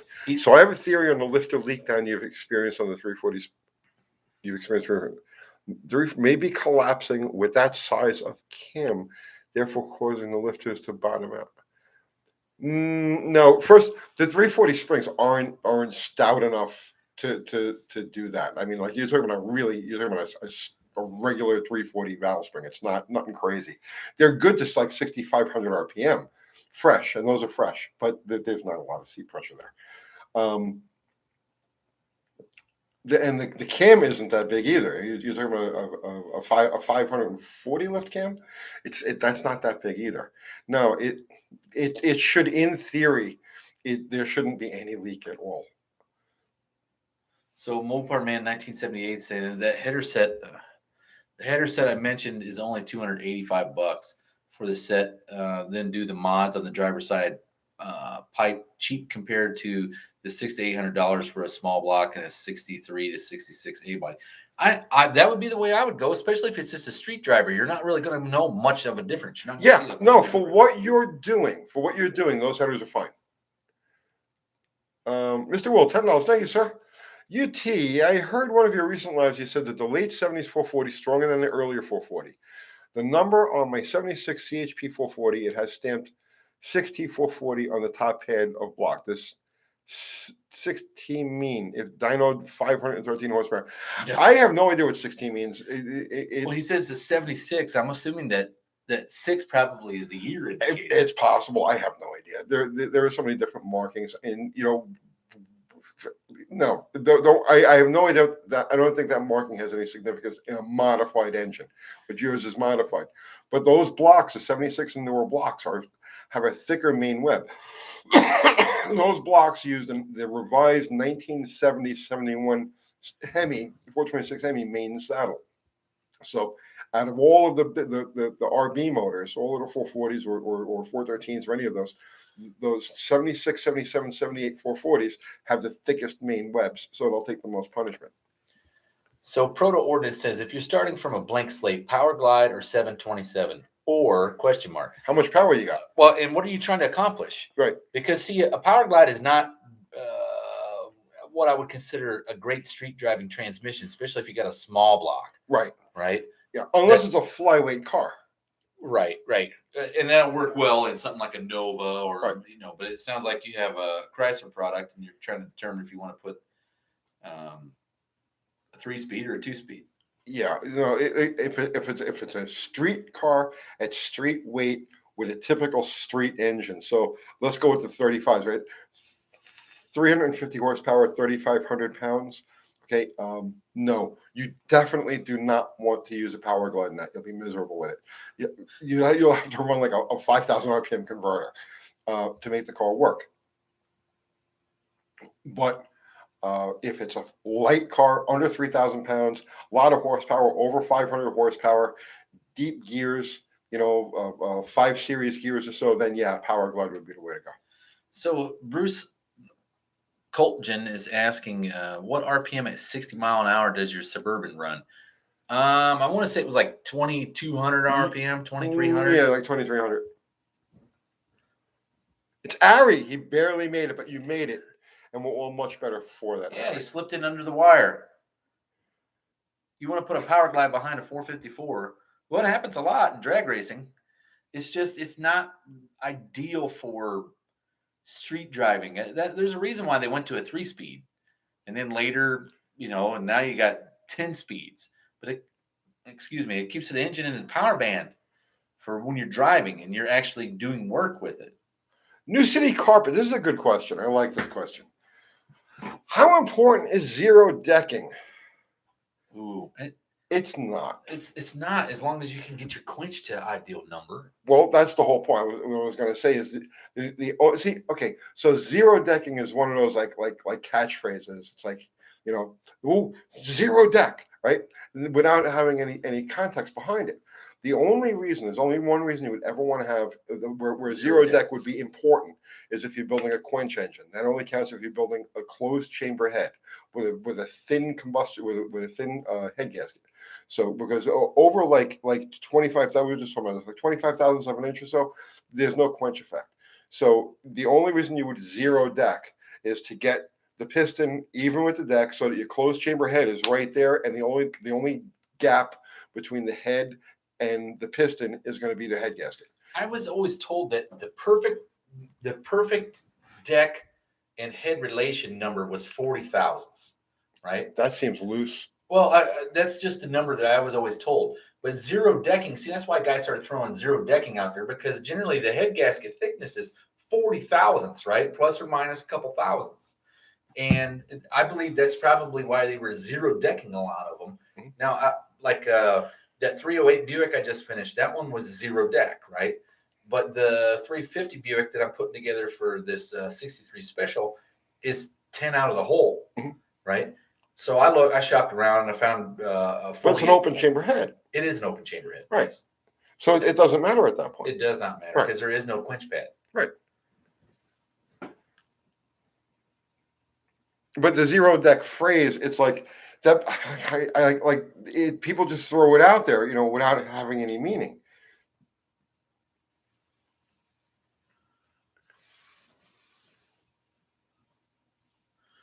So Abel D says, when is a good application for using a soluble oil and be distilled water in a cooling system? I'm in California warm weather and have a fleet of Rover steel blocks. Ooh. Oh God, I don't know. I think I would stick with normal coolant. Yeah, I've seen the waterless coolant, and it's supposed to run cooler. Have you ever tried that? Well, he's talking about soluble oil and distilled water. Oil as a water pump lubricant and a rust inhibitor, and just distilled water. Don't worry about it, whether it's distilled or not. Don't worry about it. Just water is fine. I'm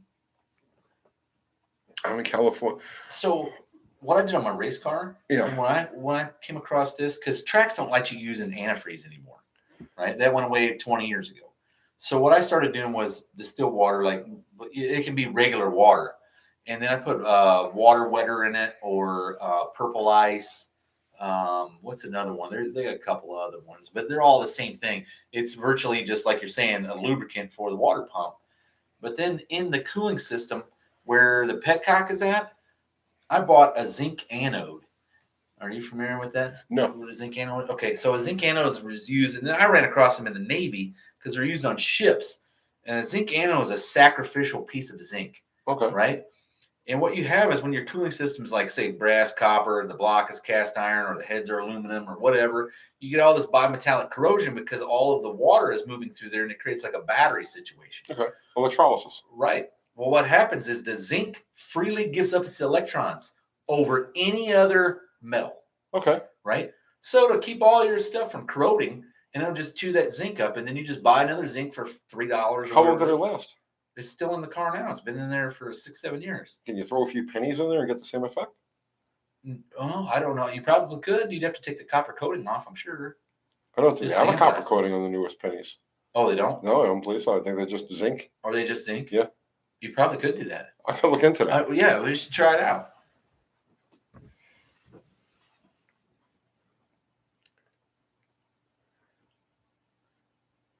So you can buy one of those zinc things to fit in your petcock. You just take the petcock out and it screws in place. Loud burns, ported and released and stroked and bored. It's actually ported and relieved. Relieved. That's something they used to do on flathead motors. And so you can get more lift on the cam. Brad O'Connor says, I have welded anodes on ships. They work. Yeah. Tom Hughes says, adding vinegar to water and the coolant does the same thing. Oh, okay. I wouldn't know that at all. I would assume that would probably eat stuff. Wild Rose Garage says, Dallas is 100% right. Heating systems in buildings have the same setup. Okay.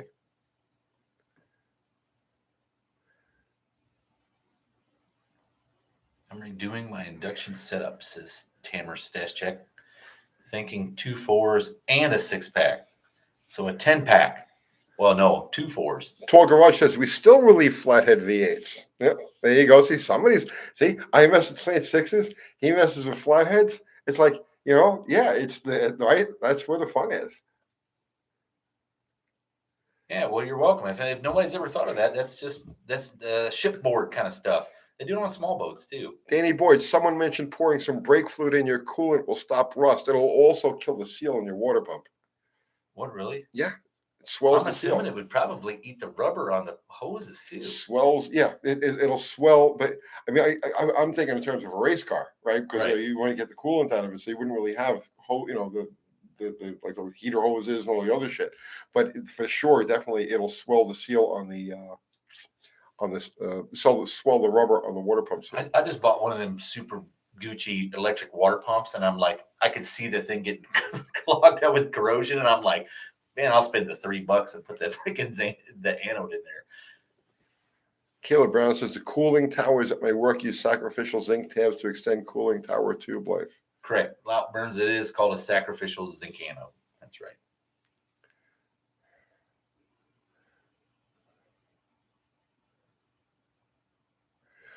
Mackenzie Hutchinson. I have a G body and I cam swapped it. 231, 239, 554. What's the LSA on that, man? Headers. Has headers, Edelbrock, dual plane, and a new Holley HP 850. Okay. Stock head and springs, and it doesn't seem to pull it. And well, okay, you might be looking at a valve spring issue there, because if you got stock springs, you're running a 554 lift cam, and I'm assuming it's going to have a fairly aggressive ramp. Yeah, no valve float. Yeah, I'm thinking, bro, throw some valve springs in there. Throw some valve springs in there. But yes, let me bring this to a lot of people in the comments, because we were talking about playing Z and the thing hitting the wall at 4,200 RPM. It wouldn't rev any past. People like valve springs, valve springs, valve springs. It has new valve springs. It has brand new 340 valve springs in it. And no, it doesn't have the feel of, I know what weak valve springs feel like. I know what valve float feels like, and it doesn't have that.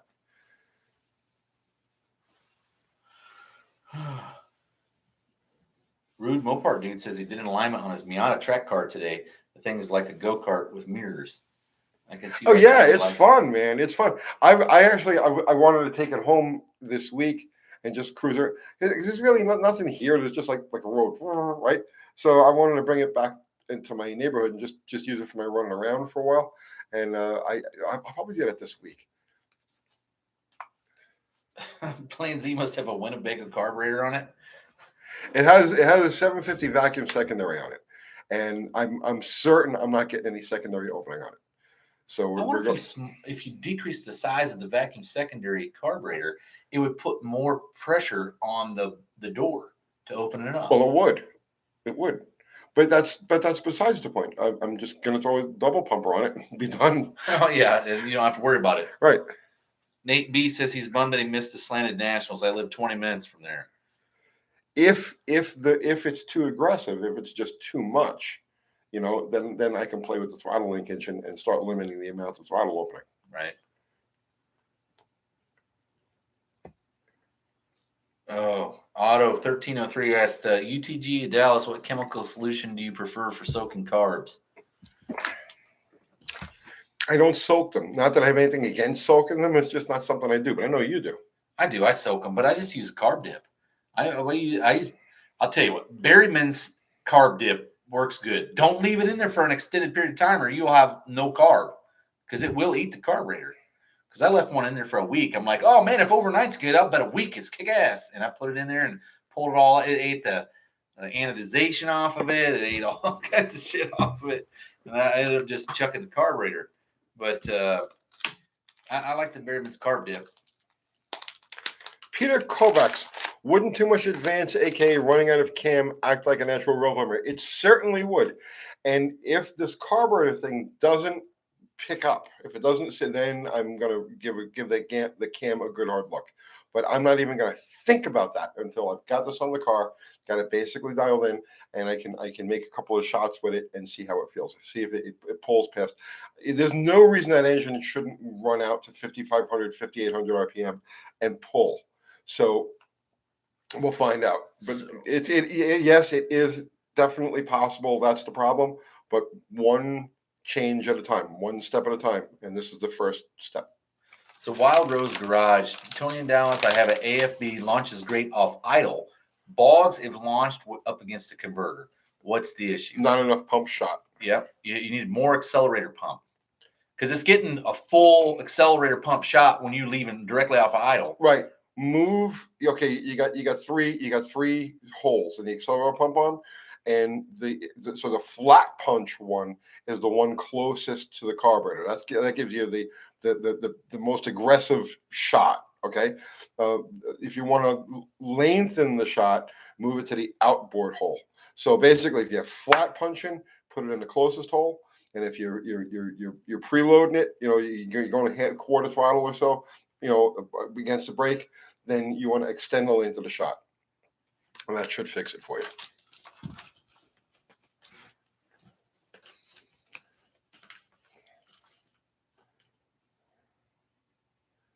It's on the max. Oh, well, you might have to get to the point where you start playing with accelerator pumps. I'm sure they make different accelerator pumps for those, right? Yeah. Yeah. Well, I mean, you could also try. Okay, so if you bring it to the furthest one back, okay, or the furthest one out, to keep the same volume of pump shot, you have to bend the arm. That's why the accelerator pump arm has that bend to it, so it comes off the bottom linkage. It goes up like this, and it goes up like that. Well, if you move it to a further hole, in order to get the pump to raise the same distance as it would be in the closest hole, you have to shorten the arm. So where that bend comes like this, shorten that bend and bring the pump up. And that's. Does that make sense? I don't know if that made sense. So Tanner Staschek is saying, have you tried the new Edelbrock annular booster carbs? What did you think? I have one on a 413 industrial motor, and it's the best it's ever ran. I have not.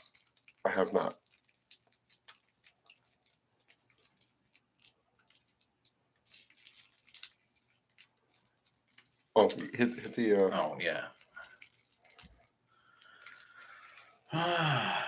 Okay. Uncle Tony in Dallas. Now I'm a bit lost on zero decking, but I at least I can recommend and install office suites on proper flooring. Okay.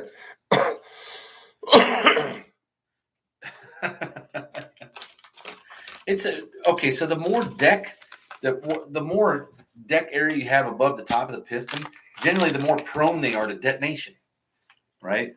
So guys would bring them up to zero deck, so it was less prone to detonation. But the thicker the head gasket you have, the same thing happens as well, because especially if it's a closed chamber head like Tony's talking about, due to the quench pad that's up inside that chamber. I don't think we're explaining this accurately enough. And I'll tell you why, because it is a very complex thing. We're doing this conversationally. Uh-huh. What I would recommend, pictures. Yeah, what I recommend, New City Carpet, right, is just Google, right, quench, right, a quench engine, all right, and learn about that, because that's your question. That's the answer to your question. Like, we can do it conversationally, and we can go get lost in 5 different things, but just read about it. Just read about what is a quench engine. Put that in there, and then you'll have a better understanding of it that way.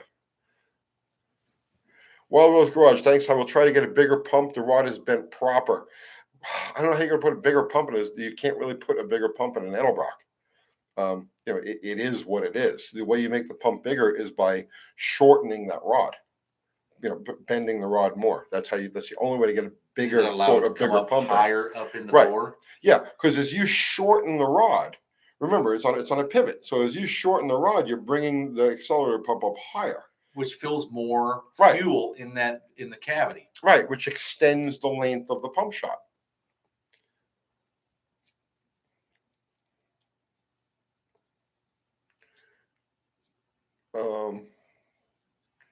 Break out the whiteboard.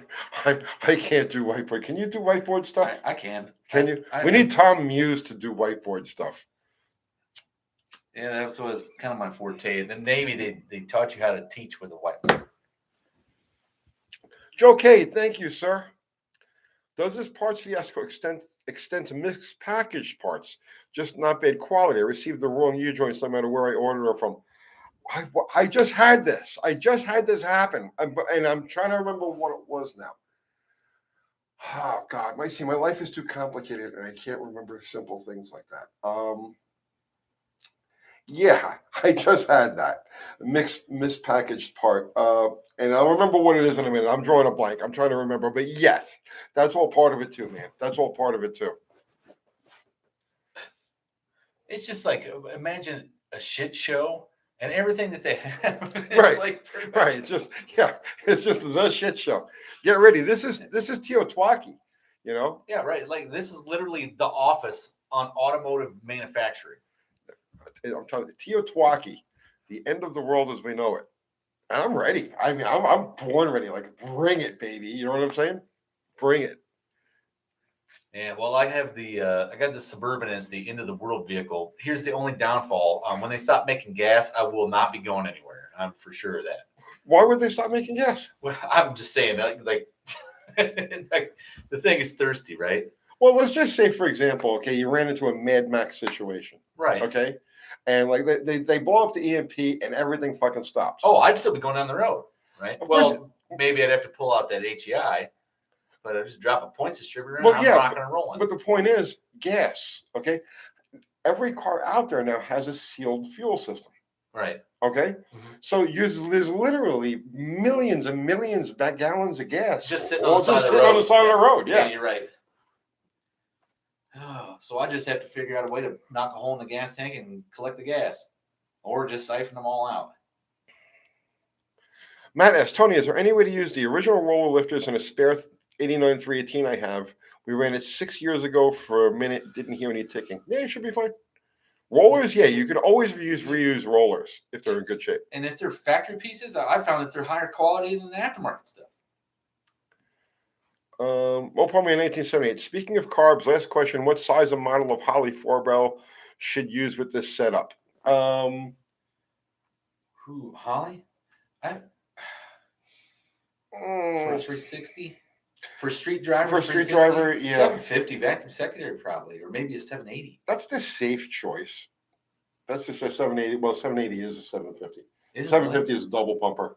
780 is a vacuum secondary. Oh, I used a vacuum secondary one. I always say it wrong. I know vacuum 750 vacuum secondary. I know it's wrong, but it's in my head, so it just comes out of my mouth. But yeah, that's a good safe choice. It's hard to go wrong with that. I think an 850 would be a better.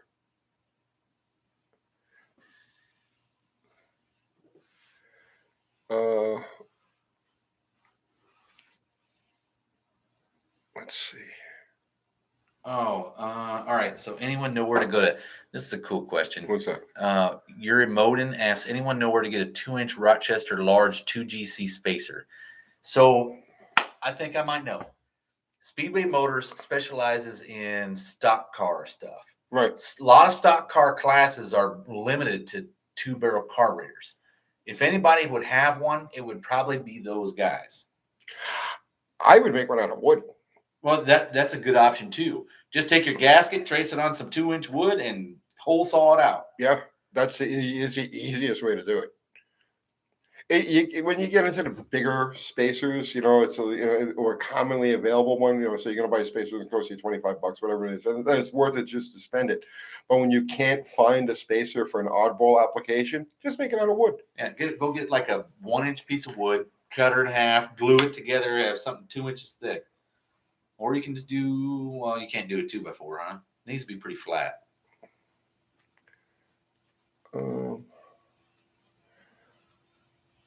Poor Man's Garage says he wishes you would do a video on how to change gears. Install a positive and sure, 8 1/4. A sure grip. When the need to when it actually occurs that we have to do something like that, I will. But I mean, it's just.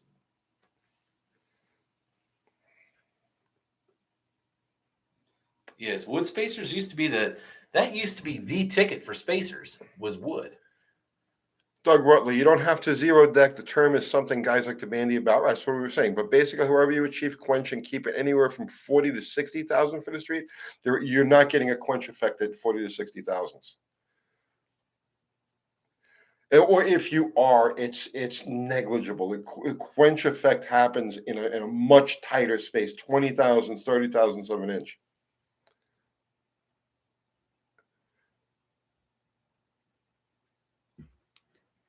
Matt S says, "Thanks, Dallas. Thanks, Tony. Did you and Dallas hear that the UK is starting to use E10 gas, and they're telling everyone that vehicles from 2010 and earlier aren't compatible?" It was a good laugh. Works for us, man. We've been using everything it now I run is on E10. When did they start doing the ethyl gas? Right? When was that? Like the 60s? Oh no, early that was the 40s. 40s? Okay. Well, it's tetraethyl lead. Right, that was the lead additive. That's all it is. Oh, I thought the ethyl gas was ethanol.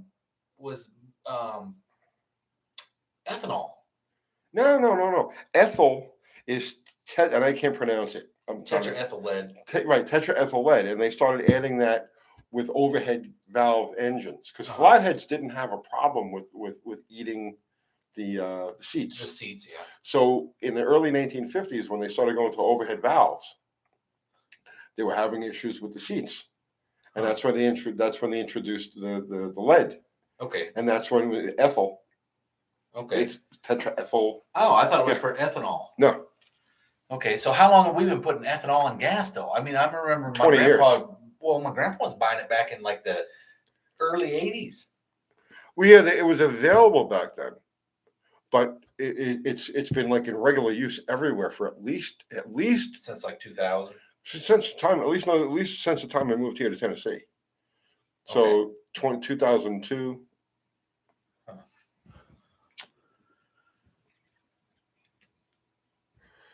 All right. I'll buy it at $9 a gallon. Oh, I don't know what he's talking about. Oh, probably avgas.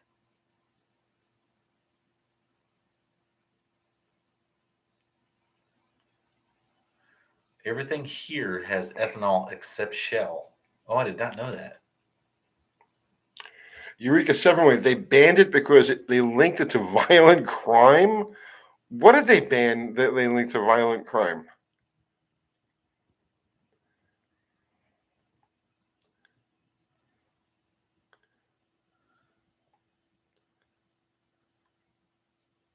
Lead in gas? No.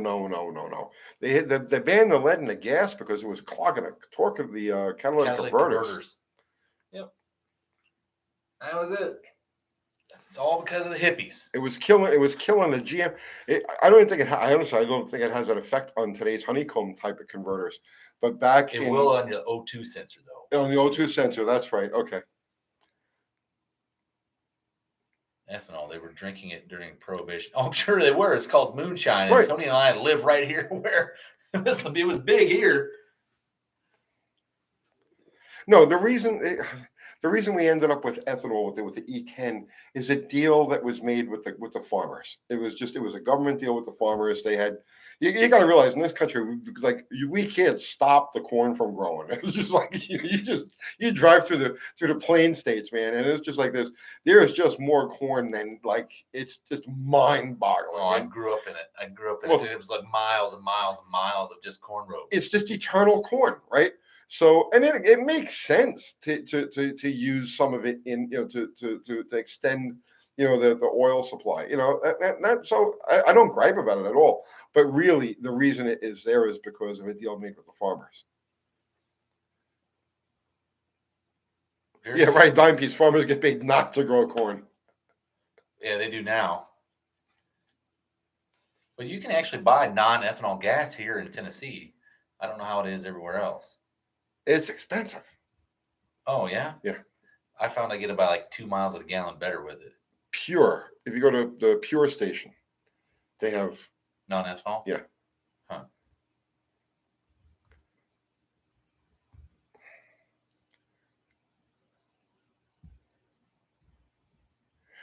Okay, John Wilburn. There was a crackpot hypothesis about lead and violent behavior. I read about it. No, it was not a crackpot hypothesis. That you're confusing the lead in gasoline with the lead in paint or pipes and pipes because they used to use lead pipes and the lead would leach into the water, and that there was a link there between like developmentally handicapped kids and the lead that they were drinking from the water in the pipes. The lead in the paint, there were kids, kids eat everything, right? So kids would eat like peeling paint chips and get all jacked up and shit like that. So that was that, and there was even a joke about that. Like, when I was a kid, yeah. When I was a kid, Did it was like lead paint. Right. What do you a handful of lead paint chips for breakfast, right? Well, it's a heavy metal. It stays in your body forever, just like what's that metal that'll kill you? Mercury. Yeah, I'm fairly certain some of our trolls. Probably right. Probably lead poisoning. Yeah. Man, that paint looks tasty. JNP. Anyone seen the video titled EPA banning race cars? The PFI speed. Okay, that's my friend Jamie Meyer, Dr. Jamie Meyer. Oh, so, he works for that. What's that? Who's he work for? He's the head of PRI. PRI. Okay. He was the head of SEMA. First he was the head of Chevrolet Performance. Then you could thank him for all the LS and the COPO stuff. That was Jamie's doing. Then he went over. He was the head of SEMA. Now he's the head of PRI. And he just did a video yesterday about the RPM Act and all of the stuff that's going on. And he messaged me yesterday. He asked me if I wanted to do a video on it. I says, I've already done a video on it. I says, why don't you just come on live and address my audience and we'll do a show about it. And so we're probably going to do something with Jamie within the next, I don't know, whenever he's ready, within the next couple of weeks.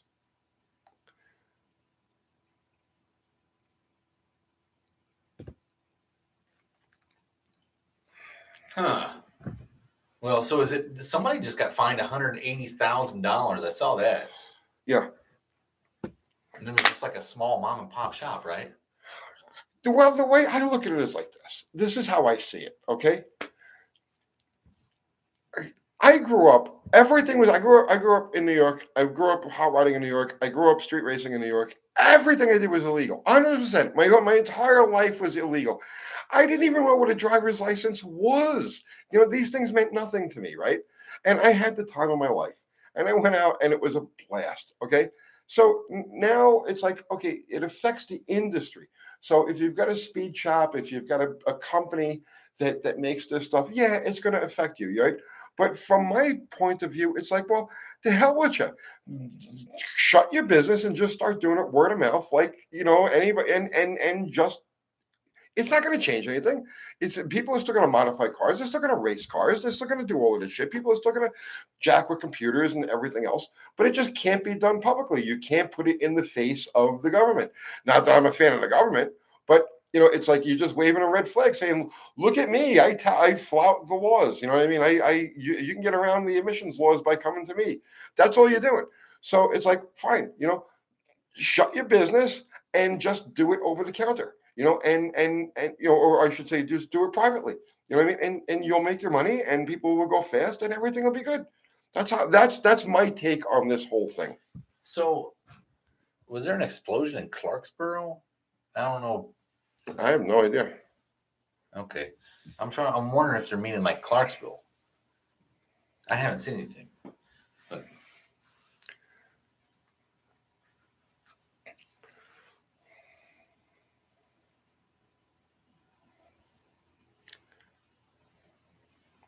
so 2 number 9 says a while back you talked how a video dedicated to diesels was coming. What happened? Well, the Slant 6 diesel, and I will do one, but not right now. That'll be like a winter thing. EPA or snowflake thuggets. I like to call them like, they're like the environmental Gestapo. Yeah, it's all nonsense. It's all nonsense. Just do your thing and don't worry about it.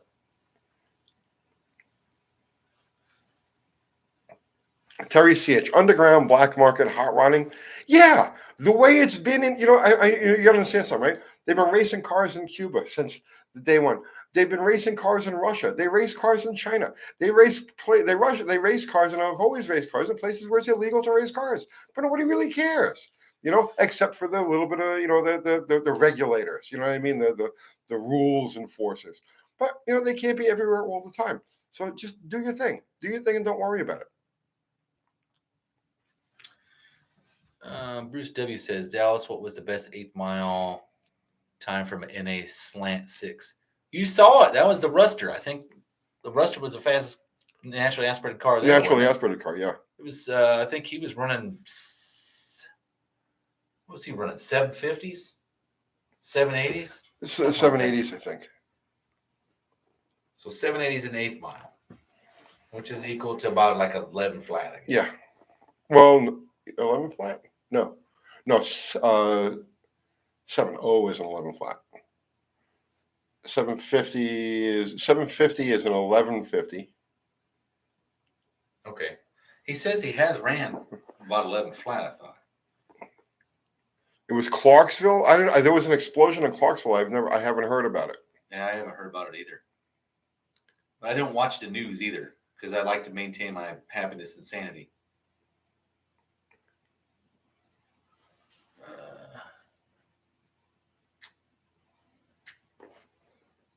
Bob Grant Ganshaw, they wouldn't care if they couldn't get money out of the shops.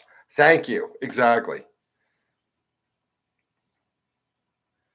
Any new info on the turbo slant from last year?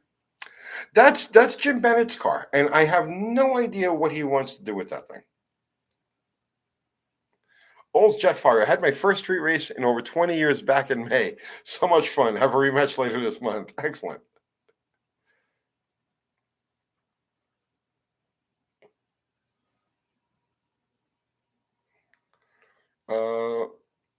Mike and in 32. Trust me. Thank God you have the EPA, even with all its fault. Yeah, I mean, I can't. I tend to agree with that. You are right about that. Yeah, we did need some regulation. I agree. But the problem is you put. Here's the thing, okay? Here's a common denominator. Everybody who runs for public office, right, generally is a control freak by nature. They're running, yes, they have altruistic motives, some of them, and it's like, yeah, I want to help everybody, but I want to help everybody by controlling them. So as soon as you put anybody, they have to earn their keep. You know what I'm saying? They have to earn their keep. So they have to make rules, and then they have to enforce them. And if they don't do that, then they don't have a job. So they have to keep going. It's just like engineering, okay? It's just like you look at the nonsensical stuff they put into cars, and some people say, "Well, it's a conspiracy. They're trying to like put everybody out of business. They want to make everybody drive electric cars." Blah blah blah. But you also have to look at it this way too, right? You have these engineers that they get paid good money, and they have to come up with new things all the time, or they don't have a job anymore. So they got to justify their existence. They have to justify their existence. Every other government entity, or they don't get any money. And that's why they perfected the electric fuel pump 40 years ago, 50 years ago, right? You could not get any better than a Bosch electric fuel pump from 50 years ago, all right? They perfected it. But no, you have to have people who design fuel pumps, and they have to earn their keep by always tweaking and changing and doing. And you see what I'm saying? Did you know that like a 70 Rivy came with a factory electric fuel Yes, pump? I know that. Yes. Yeah, because they were vapor locked like crazy.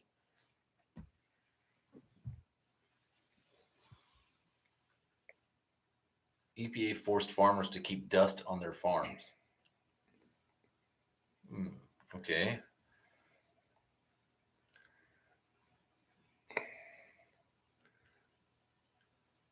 Bruce W. Tony, sorry I'm late on today. It's 1:45 in New Zealand. Any news update on the Plan Z carb stuff? I just went through the carburetor today, and I'm going to try to get it on the car tomorrow. I got so many things to do. I'm Bogged down. I'm bogged down with like a lot of little detail stuff, but I'm going to try to get it on the car tomorrow. Don B says, awesome rant, pass the plate. Thank you, man.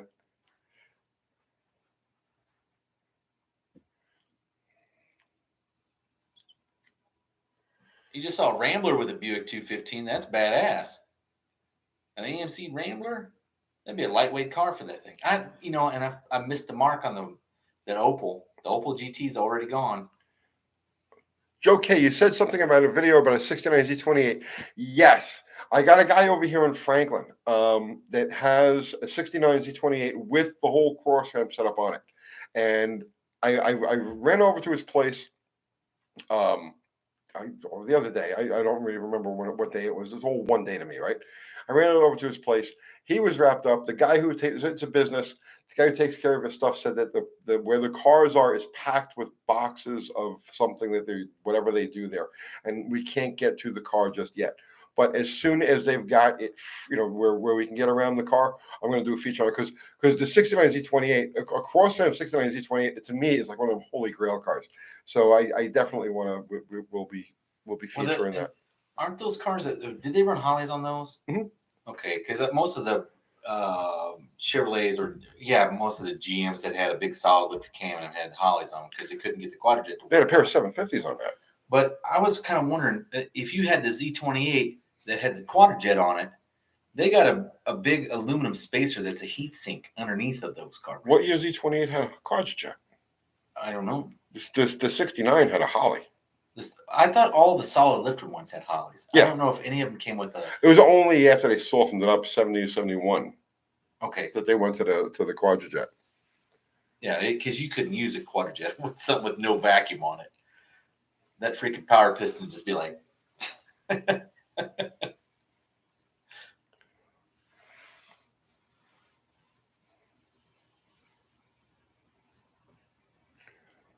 What is it? The Simpsons? I think it's the Simpsons where the grandpa's like, EPA, EPA.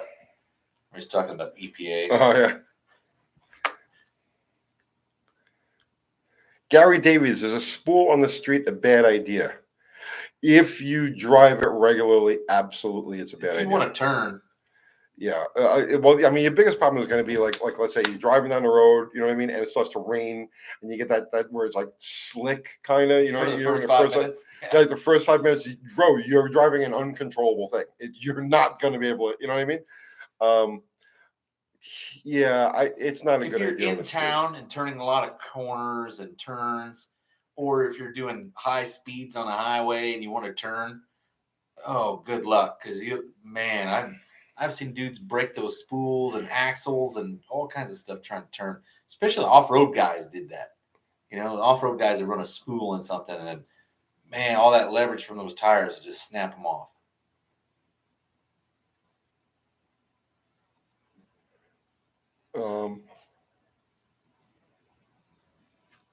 Bruce W. Ruster, is that the level of performance you're looking for? Yes, that's our goal. I want to be able to take that car and run with those guys. Yes. No, you notice when he told you how much the Ruster weighed, it's not too far off of what Plan Z weighs. Weighs exactly the same. Right.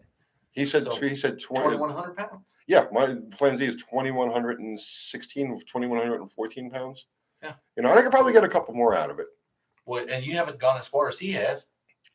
No, but you see, he put a roll bar in the car. Oh, he's got frame connectors and a roll bar. Right, which is another 200 pounds. Right. So he was able to take, like for instance, he was able to take metal out of the unibody structure. Right. But I can't. Plus, he started with a 4-door car, which was actually inherently stronger than yours. Yeah, he's got a post in there, and I don't. Right. See, there's an example. The Ruster is a perfect example where a 4-door car makes a better race car than the 2-door version.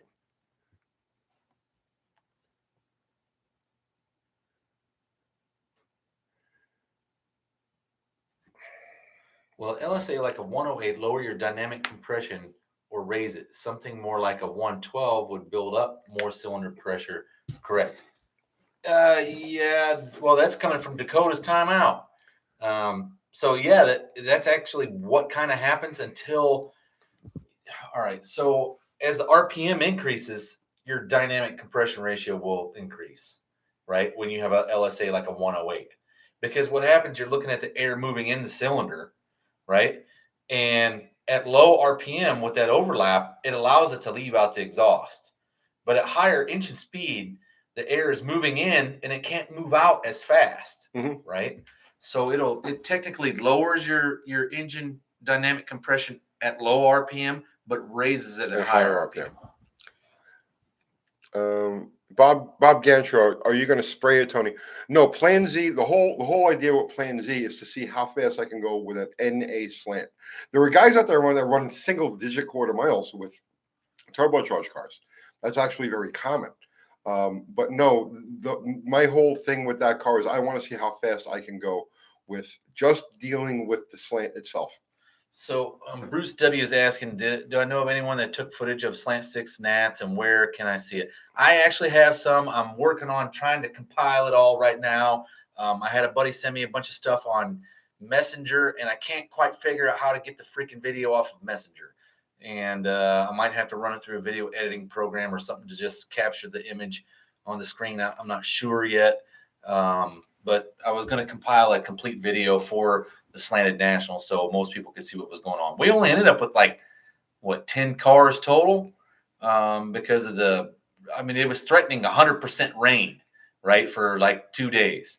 A lot of guys bailed. There was 3 of them that were like, oh, I wish I would have went. I got to the rain and turned around and went home. And the big thing was it rained from 2 a.m. to 4 a.m. really hard there. But after 4 in the morning, when we opened the gates, we were getting rid of water at the track. By 10 o'clock, it was all gone. When I got there at 12, and it looked like it had never rained at all. Right. Yeah. Pacedote 666. Cork end gaskets or RTV bead for Edelbrock intakes on a 360. Edelbrock says no cork gaskets needed, but I've heard mixed reviews. Any tips? Thanks. Well, the reason why you would so Edelbrock may make their manifolds where that lip comes down close enough to the block that a thin bead of RTV is all that's necessary, but you don't really know. See, you have 2 different types of intake manifold gaskets. You've got a steel shim gasket. You got a composite gasket. So let's just say use a composite gasket on the intake. That's going to raise that surface. So your best bet is mock the engine together. Put the intake manifold on it with the gaskets and 2 bolts, tighten them down, and then check and see how much gap you have there. If you've got more than, let's say, 20 thousandths of an inch gap, and I'm only throwing that number out there, if you've got more than 20, 30 thousandths of an inch, just a tiny bit, then use the cork and use just RTV, just the corners, right? You need to put RTV on the corners. If it's 20 thousandths or really close like that, then just put a nice bead of RTV on there, set it down, and call it a day. So you got a super chat here, but Zippo Ananoli was asking a question. He said he's got black soot on the back of his car. He's got a quadrojet. Any idea? You need to narrow it down to what's causing it. First, I would look for vacuum leaks. Vacuum leaks going to make it run lean. So you need to nail it down if it is the primary or the secondary that's fat. They would put a vacuum gauge on that thing and see if you can adjust the idle mixture, right? Is probably where I would start. And then I would try to determine if it's the primary that's fat or the secondary that's fat. But if it's got black soot on it, I'm almost leaning towards it's the primary that's fat. I'm trying to what would cause that. I'm wondering if the float is maybe set too high. That's possible. Because that'll make them run really rich. Go Garage, $10. Thank you, sir. Hello all. 2.5 inch or 3 inch exhaust on an LS362. I would say the 2.5 inch is fine. 2.5 inch will you'll be able to get it out there. It's you can go to the 3 inch. It wouldn't hurt you to go to the 3 inch, but the 3 inch adds a whole lot of complication and expense to an exhaust system. I would say to 2.5. You'll be fine. And is AHR going to show videos of cars racing in a quarter mile? We don't have a quarter-mile track, so All of his tracks currently right now are 1/8 mile.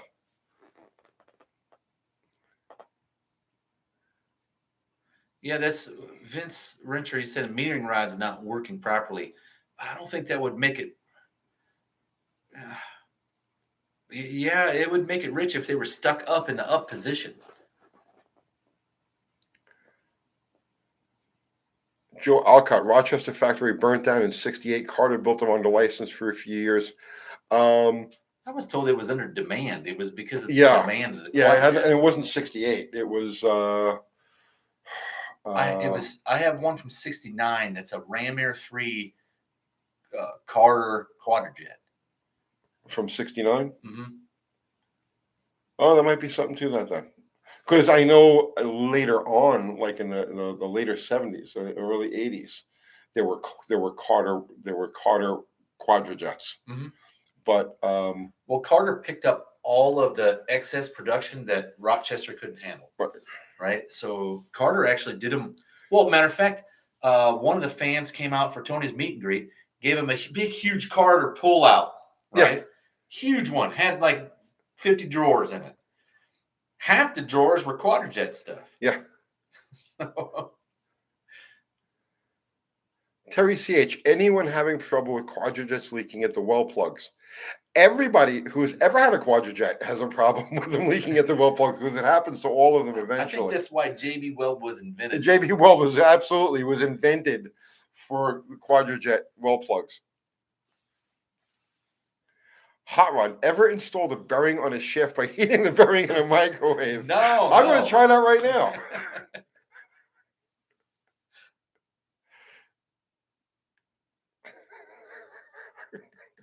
That's a good one. Could you see somebody who's do not try that?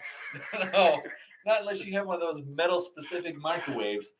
Yeah, because we have guys here who don't really know. They're learning, you know what I'm saying, and they may not know that, right? Okay. Oh yeah. Well, if you want to like do it on the 4th of July, it'll work great. But there's a guy here saying he's got a 70 Skylark with a stock 70 engine from a Riviera, and it has a serious bog. Any ideas? Yeah, most likely it's probably the secondary air door is out of adjustment anymore. Because what happens is they set them from the factory, and over 60,000 miles that spring wears, and then the door just flops open like a wet noodle, and then you get a huge bog. All right, wait. This is interesting. Hemi Kuda says you can microwave metal if it's submerged in water. I do it with crank gears sometimes. Hot Rod, is that what you're talking about? Putting it in water first and then? I thought it was being a smart ass and just like. Yeah, so I honestly, I thought you were trolling. I thought you were just like, right? You threw that out there, but is that a thing? You put the bearing in water and then put that in the microwave? Aaron Hinkley says if you do make a video of it. I mean, I've put bearings in ovens. Yeah, many times. That's like a normal thing. I've used and the barbecue. Barbecue works great for that. Yes. Okay. Well, how do you like that? Live and learn. Live and learn. All right. So if you want to heat a bearing in a microwave, drop it in water. I thought I never would have ever seen. I never would have thought of that. Well, I have a Chiefs cup from the Navy, a coffee cup, right? Okay. Big ass coffee cup. Well, of course, being a chief, you got to have all kinds of fucking gold and shit on it, real gold, like gold leaf plated. Man, I threw that sucker in the microwave one day. I didn't think nothing of it, and that was like. Yeah, that's great. Is Chevy the easiest engine to work on? No. Maybe easiest to make them run, but to work on, no. The distributor's in the wrong place. Bruce W. Plan Z, is there any 2-barrel carbs you think would be large enough or suitable, or is it? I could try a 500 Holly, but I would rather just stick with the conventional 4-barrel. Well, you see the Ruster was running like a 750 or a. Yeah, Ruster's using a 750, which flows about the same as a 700. So there's like a 50 CFM difference ballpark, right? Between a Holly and an Edelbrock type of carburetor. So like 700 CFM worth of Edelbrock is like 750 CFM worth of Holly. So yeah, it's in the ballpark, but I really think the 650 is going to do it.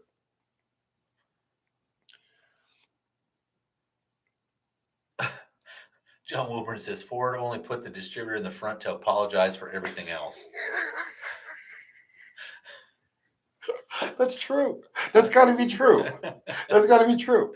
It's the easiest thing in the world to time, but man, part swap, bitch. Well, it's like you've done the tune-up on this thing, right? And you've like broken all of your fingers to get them into the spaces to change you broke the all spark the plugs off, and it's like the last thing is changing the points, and they're like, "Here, you've been through hell. Here, have a nice distributor right here." Yeah. Well, the thing that I remember the most fucked thing from Ford was like, you remember that early 80s variable Venturi carburetor? Oh, please, yeah. Oh, dude, what a fucking turd that was. That was like, it was easier to just take the carb off and buy another variable Venturi carburetor and put it on, right? It was like literally like the worst carburetor in the world. They weren't tested on the 351 Cleveland's Terry CH. The Quadrajets came on the 351 Cleveland and some of the Boss 9s. Fubar just put up a link to a microwaving the bearing in a microwaving a bearing. Hey, it's 2 hours already. Damn. Is it really? Yeah, that went by pretty quick. It did. That flew. That was a fast 2 hours, bro. UT Dallas. Ever given it thought how much paint would add weight in a race car? Oh, yeah. Matter of fact, you ever heard of Fast, which is the factory appearing stock muscle car series? Yeah. Those guys were sanding the cars down and do one coat of primer, one coat of paint to save themselves, what was it, 25 pounds or something? Oh, it's not that much. It's not that much. Because the paint, when you put the paint on, it's a liquid. Right, but it's mostly thinner. Right, it flashes away, right. If you would actually sand, so let's say a gallon of paint weighs 10 pounds. That's about right? It probably is pretty close. Yeah. Because it'd be like a gallon of water almost. A gallon of water is 7 point something. It's almost like 8 pounds. 7.5 pounds, whatever it is, right? So, let's say you got 10 gallons or 10 pounds worth of paint, liquid. You put it on a car. You don't have 10, after it dries and all of the solvents flash off, you don't have 10 pounds of paint on a car. You got maybe 1.5 pounds, 2 pounds. I don't know. Because, I've sanded them down before, and you get that big giant pile of dust, and when you pick that up with the freaking dustpan, it's actually pretty heavy. I wonder if it'd be worth doing. It would be fun to find out. Yeah, right. But I don't know if I have enough buddies and enough, beer I could offer them to come over and sand a car down to bare metal. Well, we don't have to do it that way. What we could do is we could do it on a fender. We take a fender, right? Sand it down. Sand it to bare metal. See what the difference is in weight. Weigh the primer, weigh the paint, shoot it on, and then see what the weight difference is. Yeah, I guess you could. It'd be simple. Man, it'd be cheap. Just go buy it. It won't even have to be a quart. That's a great video. I think we're going to try that. What does paint weigh? That's an interesting thing. I got fenders in there, right? Well, let's take a fender. We'll just strip it bare, okay? And we'll get a weight on the fender. Right. Okay? Then we'll shoot it, we'll prime it, and paint it. Just leave it on the scale the whole time. Oh, yeah, you got to paint the scale. Well, it's just going to have a couple hooks, and then you hang it from like a fish scale, right? I was thinking about using one of the corner scales that we have. Oh, like a car weigh scale? Yeah. Oh. We know it's accurate, and we already got it.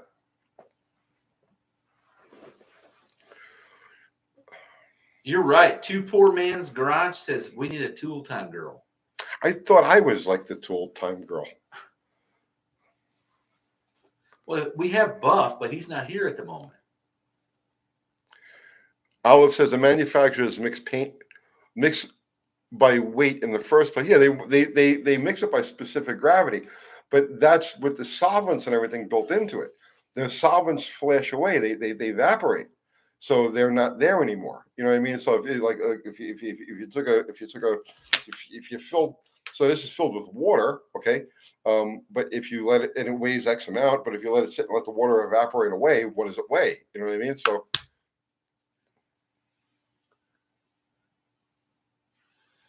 No, Peter Kovacs weigh a gallon of paint. No, you're No, wrong. it flashes off. All the solvent in there flashes off. So I'm like, you go buy a can of acetone, right? A can of acetone, it actually weighs something, Right. And then once it evaporates, it's just a can that's left. Well, think about it like brake clean. Okay, brake clean is a perfect example, right? That stuff just it's gone, right? So a can of brake clean weighs what? Okay, now take that can of brake clean and spray it out onto a surface, right? The can doesn't weigh anything. You would think that the weight would transfer to the surface, but no, because it's evaporating as quickly as you're putting it on there, so the weight goes away. It would definitely be something worth trying because, see, he said 2K epoxy paint. What if we took two fenders and you did one in epoxy and one in just like old school lacquer, right? Would there be any difference between the two? I think a lacquer would see. I'm not a paint guy, so I couldn't really. Let's just try the simple experiment. We'll Strip it I'll bare. strip a fender bare. We'll weigh it. Then we'll weigh the paint, and then we'll paint the fender and weigh the finished product and see how much it goes away. Right. I was saying that you could leave it on there because then you could measure it. You could measure it as you're painting it, right? Because it would actually add weight as you're painting it, and then the weight would decrease as it flashes off, right? Mhm. But then you do like one coat. This is how much it weighs. Two coats. This is how much that weighs. What is the weight that you're saving?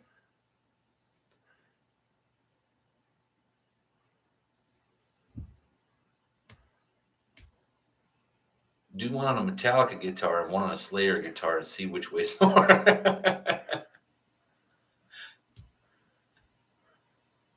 American Airlines doesn't paint their planes to save weight and fuel.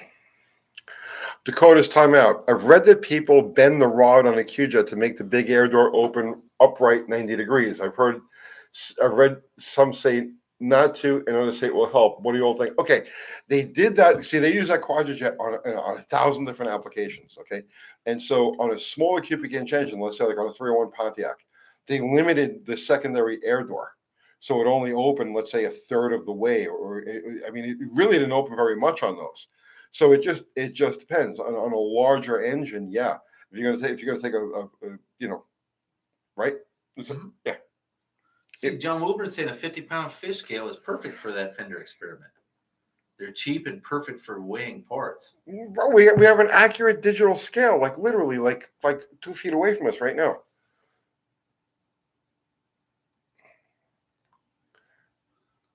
Hot Rod, great show, awesome channel. I got to run, guys, but please follow up on a microwave bearing. So we got, I guess, this actually brings our show to a close, but we got microwave bearing. We need to see if it works.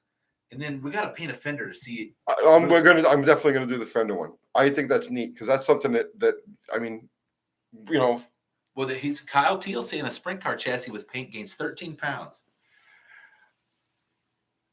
Okay. How do those NASCAR 390 CFM carbs make over 500 horsepower? Oh man, I'll tell you, science. It's a lot of engineering in the engine. Well, not just in the engine, but in the carburetor itself.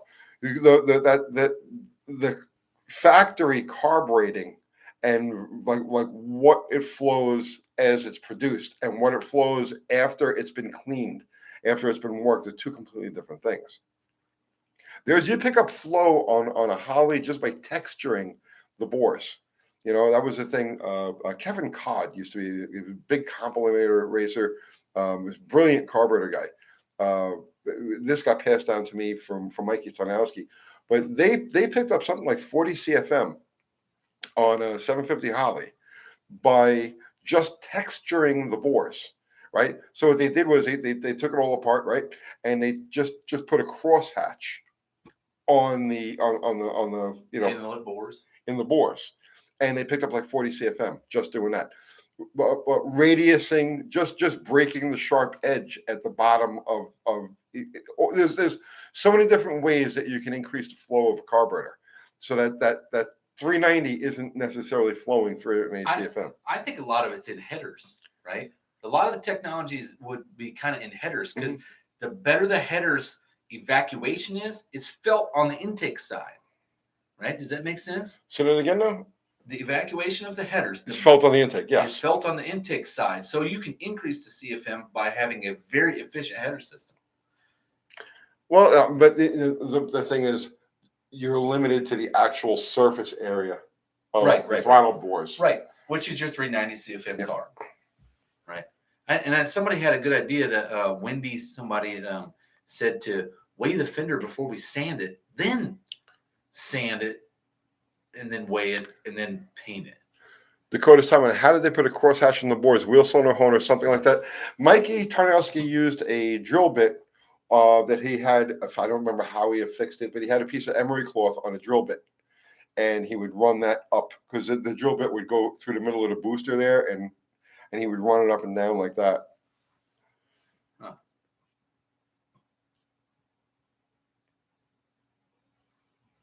And Honda Man at Garage says never liked headers on the street. I'm right there with you anymore these days. I don't put headers on crap unless it's a race car. Yeah. Oh, seriously, it's like, and I'm with you on that. Like,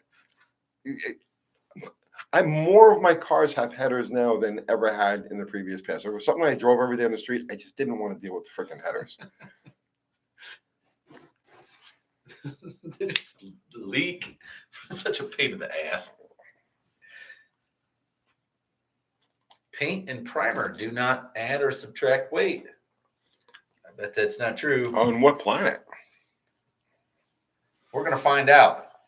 And I think we're going to find out this week. So, all right, guys, we're way over 2 hours. You want to keep going? Up to you. No, I gotta get. Yeah, I'm wiped out. Well, I want to keep going. Okay, but Dallas is ready to punk out. He can't handle it. Yeah, Tony. He can't hang with the big fish, is what it is, right? Tony had his caffeine. Now he's bouncing off the walls. But I think this has been a really, especially the past 40 minutes, has been exceptional. Yeah, no, these lives are great.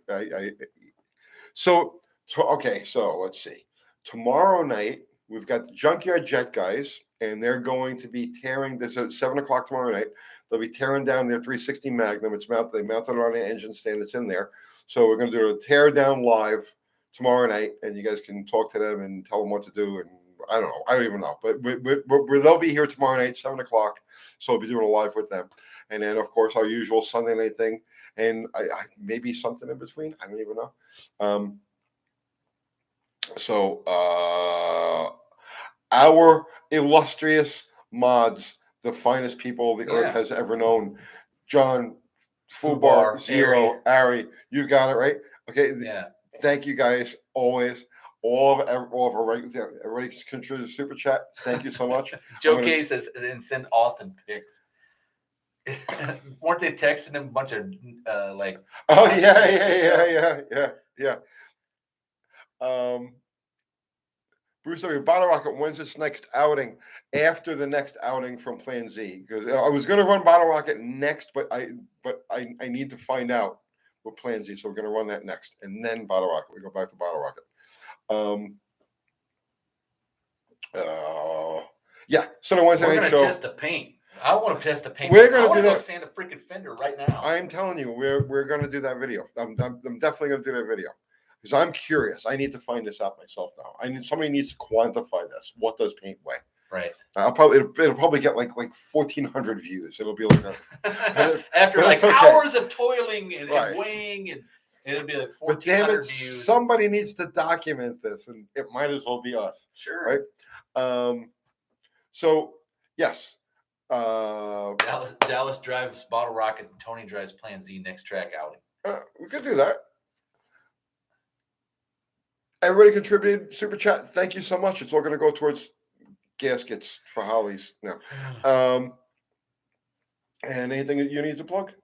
Well, make sure you visit AHRA Online. AHRA Online, right? Get yourself some merch, membership. I mean, that's how we put on the entire Slanted Nationals. Yeah. That. So, and if you buy something today, Kathy comes to your house and deworms your animals. Yeah, she'll do that.